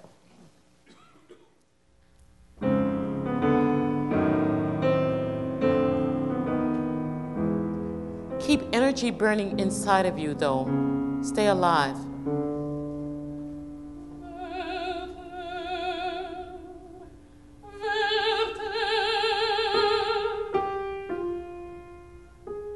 Now look, why do you think she says it twice? It's almost like it's just a thought the first time, you know? Like she's just all of a sudden thinking about him, and then the second time she's realizing that he's going to come back. Can we see that?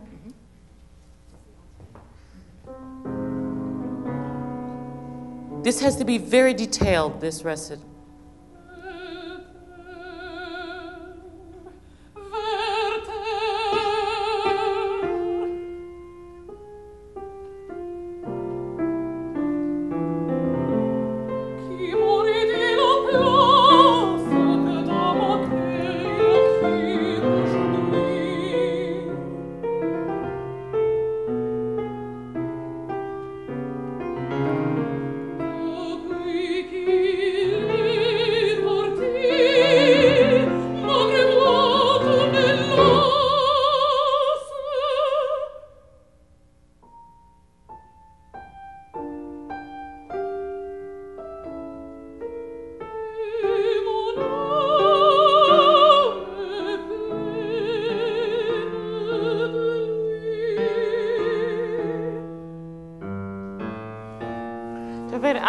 It's lovely. It's lovely. The voice is beautiful and it's lovely. I just wonder if you could vary that. I think that this has to be in great detail. Okay. Do you know what I'm saying? Yeah.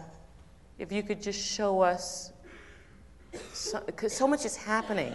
There's so many different, oh my God, I should have burned those damn letters. I can't, oh my God.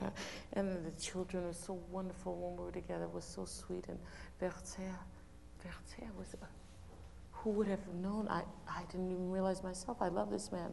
I'm a married woman. How can this be, Can you show us more of the conflict? Okay. I know what you're doing, but I just think that... It's small.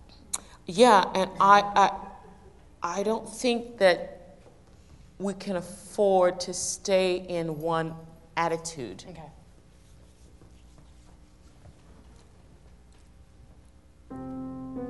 Yeah, that's nice. That's nice.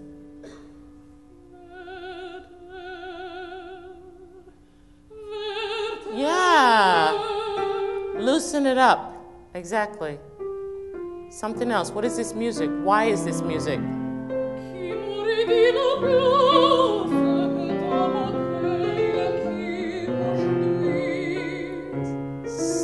Something else. Since he left, oh my God.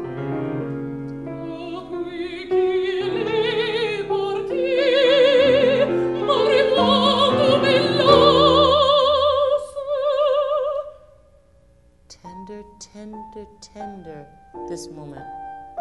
This is so naked, this part.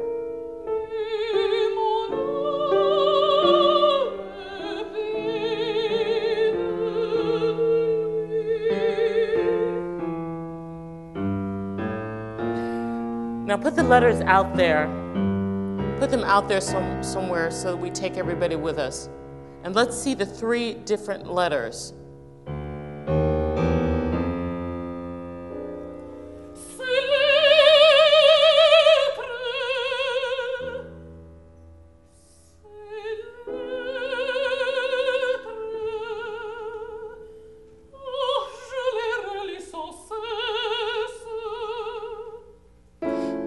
Can you just, I'm just talking about a performance thing. The voice is beautiful here, but I think that we can make it, all of the colors and the things that you're getting in the instrument, I think we can also get in the body. In the body, too. Like, these letters, like, oh, damn it, I keep reading them over and over and over again, and why can't I stop this? You know, since he left, it was like, and she's talking to herself, and this thing is driving her crazy. And I think you can afford to show more of what's happening in the voice, also in the body, in the presentation itself. Okay. Yes.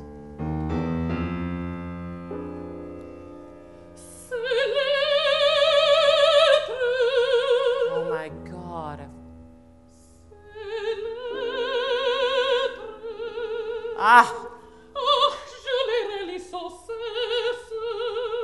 But they're so beautiful.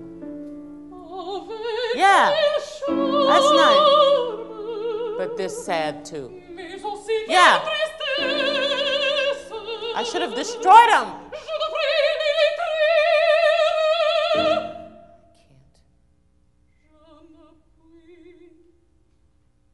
Yeah. You see what's happening there? You can afford for it to be, and it needs to be like that. It makes it much more, you see? It makes it much more interesting for everybody and for you too. But because the challenge with a piece like this is that you've got a lot to say. And I think you can afford to show it and show her, you know, even though she's only had the character, I guess, one experience in her life, you know, and she's always been a good girl, and she promised her mother when she died she was going to marry this really great, upstanding guy, and he's lovely and everything, but the other guy, you know, sets her on fire. And the conflict of that, and that she knows, she wants him to come back too, but she's scared and what's going to happen. And I think you can afford to show all of that confusion and, oh my God, how can I even allow myself to think this? The moment I think this, I'm in trouble, I'm lost, you know? And you can play with this. Okay. You know, and just mix it up and try and experiment with yourself to take every phrase and, you know, not so that you're dancing all over the place. You can do it with your eyes, you can do it with a gesture, but just that you are showing that there's so much detail and thought that's going into it. Because, in fact, what is artistry? That is what it is, I think. If the composer says to you that you have to sing fortissimo here, and you sing piano here, and this is the map that you're given, right, the piece of paper, and every mezzo that sings that is going to make those same choices, what's going to make yours different from theirs? Artistry. Voila. And the artistry is going to be the detail in which, and the care in which you give every phrase, and the thought in which you give it. And the public may not be able to articulate why, for some reason, they prefer coming to see your concert, but it will read. It will be communicated. Okay. I wish you all the best. Oh, thank you so you. much. Thank you so much. It's beautiful. The voice is beautiful. It's great.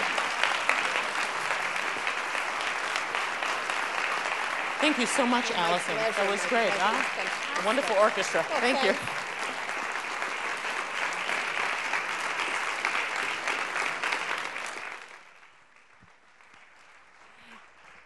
Miss Graves is willing to take a few questions, and you'll see that there are microphones on either side of the room. We're just at time now, so if you want to do it, you'd better do it fast.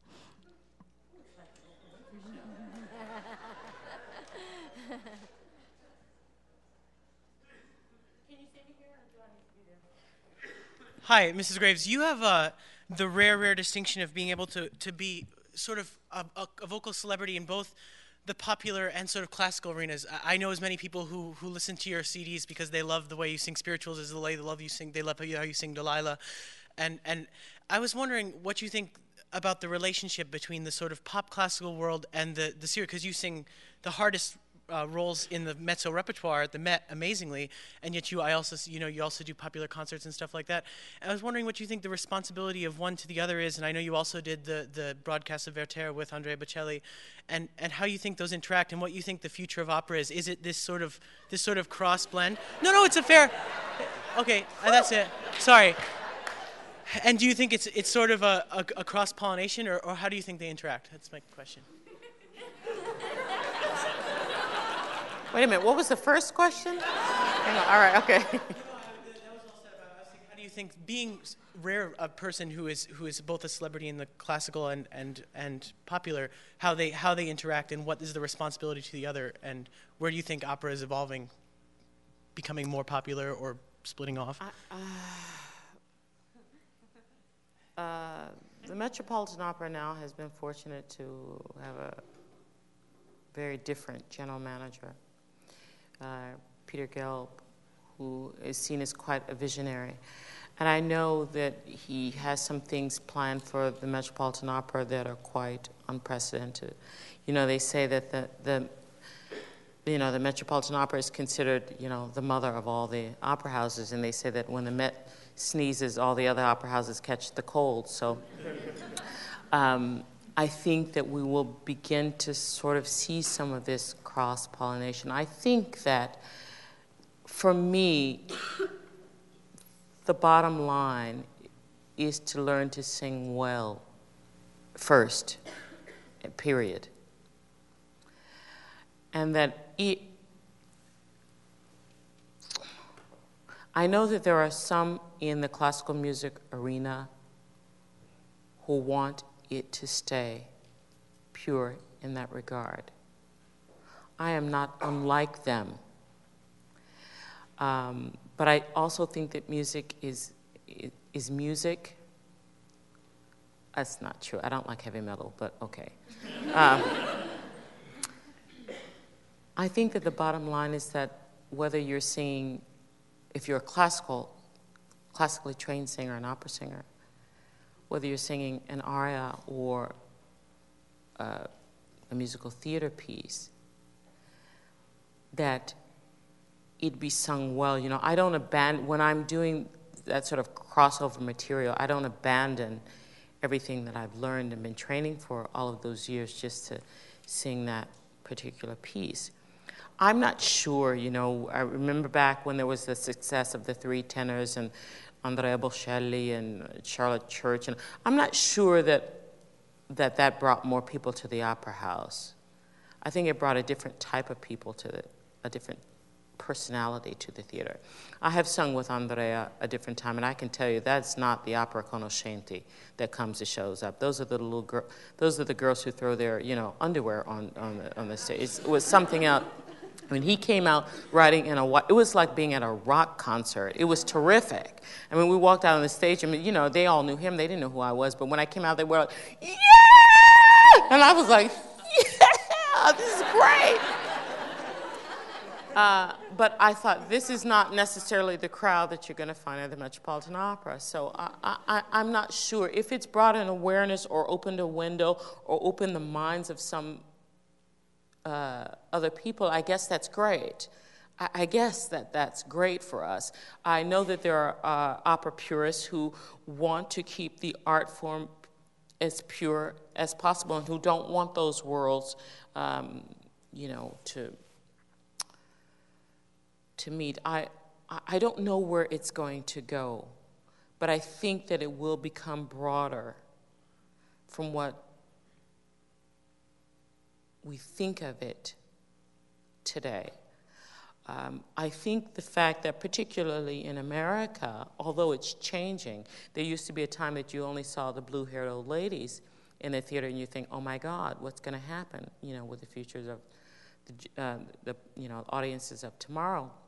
And I know that around the country, there are a lot of opera educational outreach initiatives going into the community, trying to introduce people to opera and share that operatic experience with all kinds of people.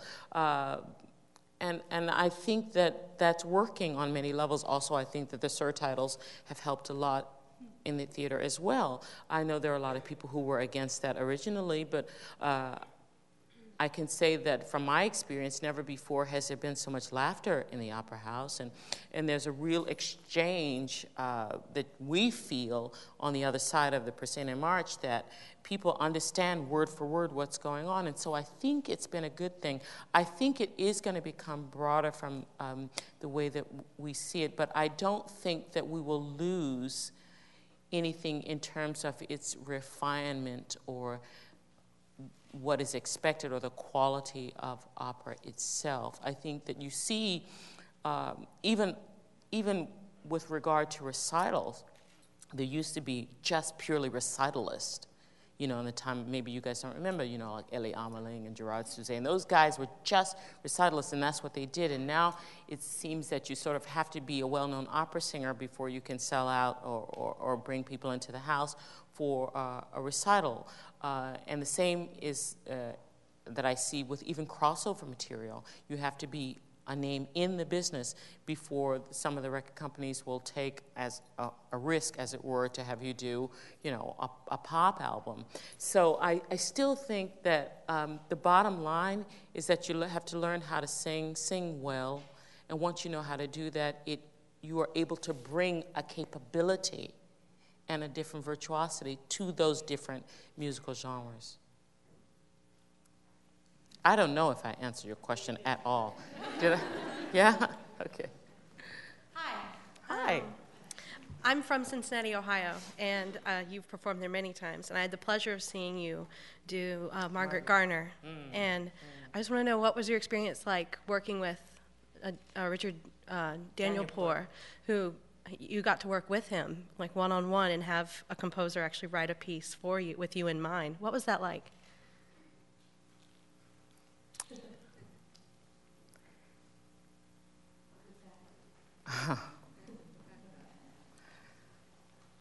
It was a great responsibility. Richard, I think that every singer has wanted to, at some point in their life, you know, sit down with Mozart or sit down with Puccini or Verdi. And from that standpoint, it was a great experience for me to work with, and we did work hand in hand from ground zero. You know, as he would write a piece, he would come to Paris or wherever I was and say, Denyce, let's try this. And he came to all my concerts, and he came to my voice lessons to really get to know what the voice was like and what it did and where the colors were and where it blossomed and all those things. But, you know, working with him was, it was not the most pleasant experience, that's for sure. It wasn't. I think I understand, when I sit down to learn a piece of music, I am in awe of the composer and how they all just didn't go insane working on something so unbelievably, you know, multi-layered. I have the greatest amount of respect for that. When I'm learning a piece and dissecting it and taking it apart, I think, my God, for them to put that together must have just been an unbelievable experience. And so I know that for Richard Daniel Poor, he was living with these characters. And I said to him one day in a meeting, I said, Richard, the way that I sing this may not be the way that you imagine my singing this would be in your head. Because I come with my own intellect, I come with my own heart, I come with my own experience and my own ideas as well. And I think it was very difficult. I know that it was very difficult for him to sort of let it go, let the piece go, to write it and then surrender it. I'm not sure that he's been able to do that. Working with Toni Morrison was a very different experience. She wrote the piece and she absolutely let it go and let it live on its own life. But, you know, Richard was standing over us every second and saying, no, it has to be like this, no, it has to be like that.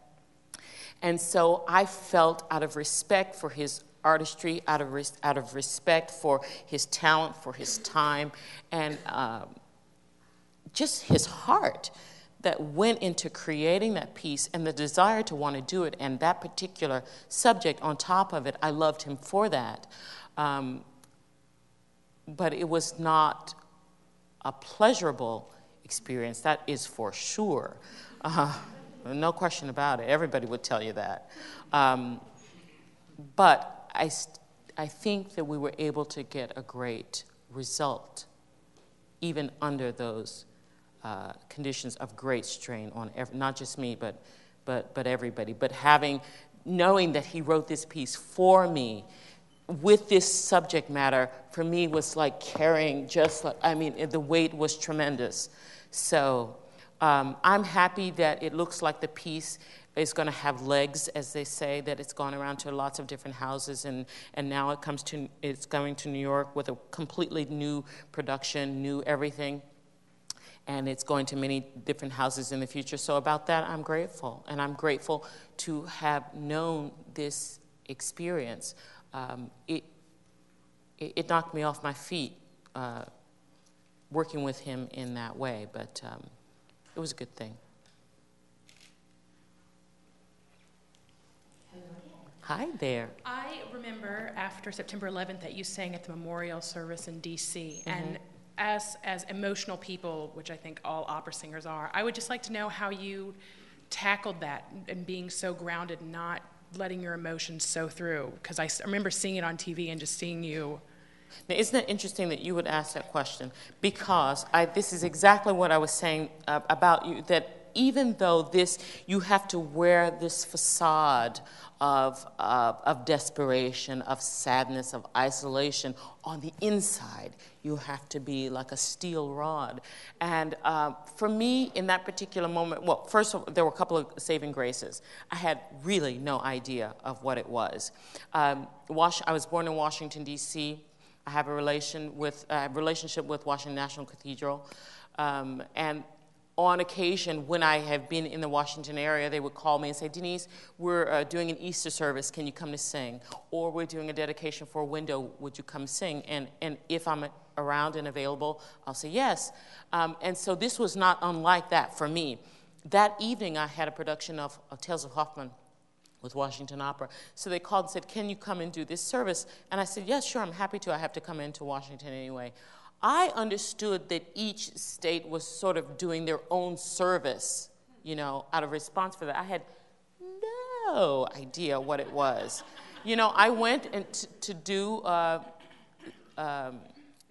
service which I was so proud and honored to be able to do. I felt like everybody. I mean, my heart was split in half. I felt like I wanted to make a contribution, that I wanted to do something like everybody did. But, I didn't treat that unlike any other differently from any other engagement. After that was, while I was there singing, I said, is that Carter? It's like Carter. I said, is that Ford? I think I said Ford over there? Oh my God, there's President Clinton. I had no idea of what it was. And afterwards, my telephone rang, and my niece, who lives in Milano, called me and said, I just saw you on television. And I said, oh yeah, what did you see? Because oftentimes they're showing some old. She said, I just saw you now at the cathedral. And I said, it was on television? She said, yeah. And then my girlfriend called me and said, you're a commercial. It keeps coming on all the time, in Washington. But I had no idea about that part, and I don't want to focus it on that. For me, it was really about giving us a service and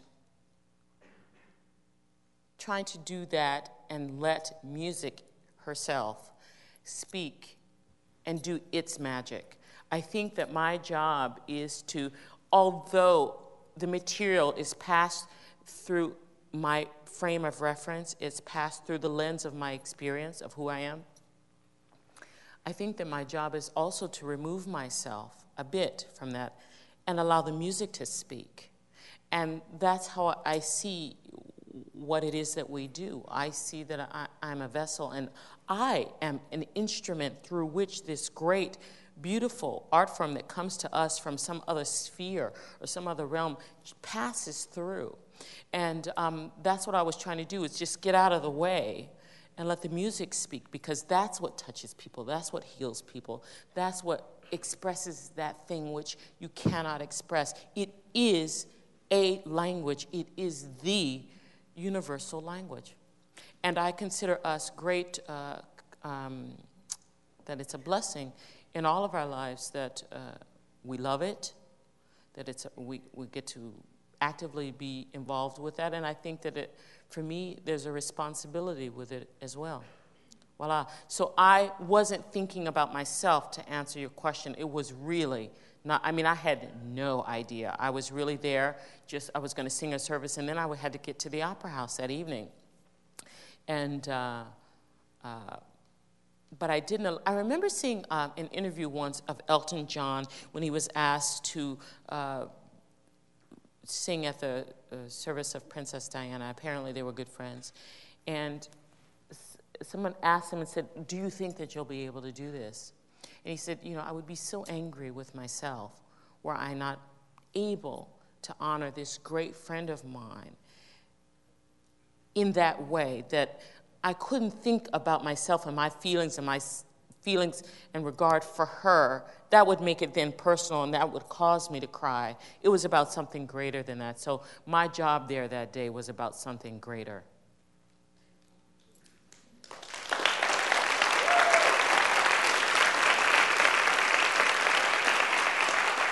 Thank you so very much.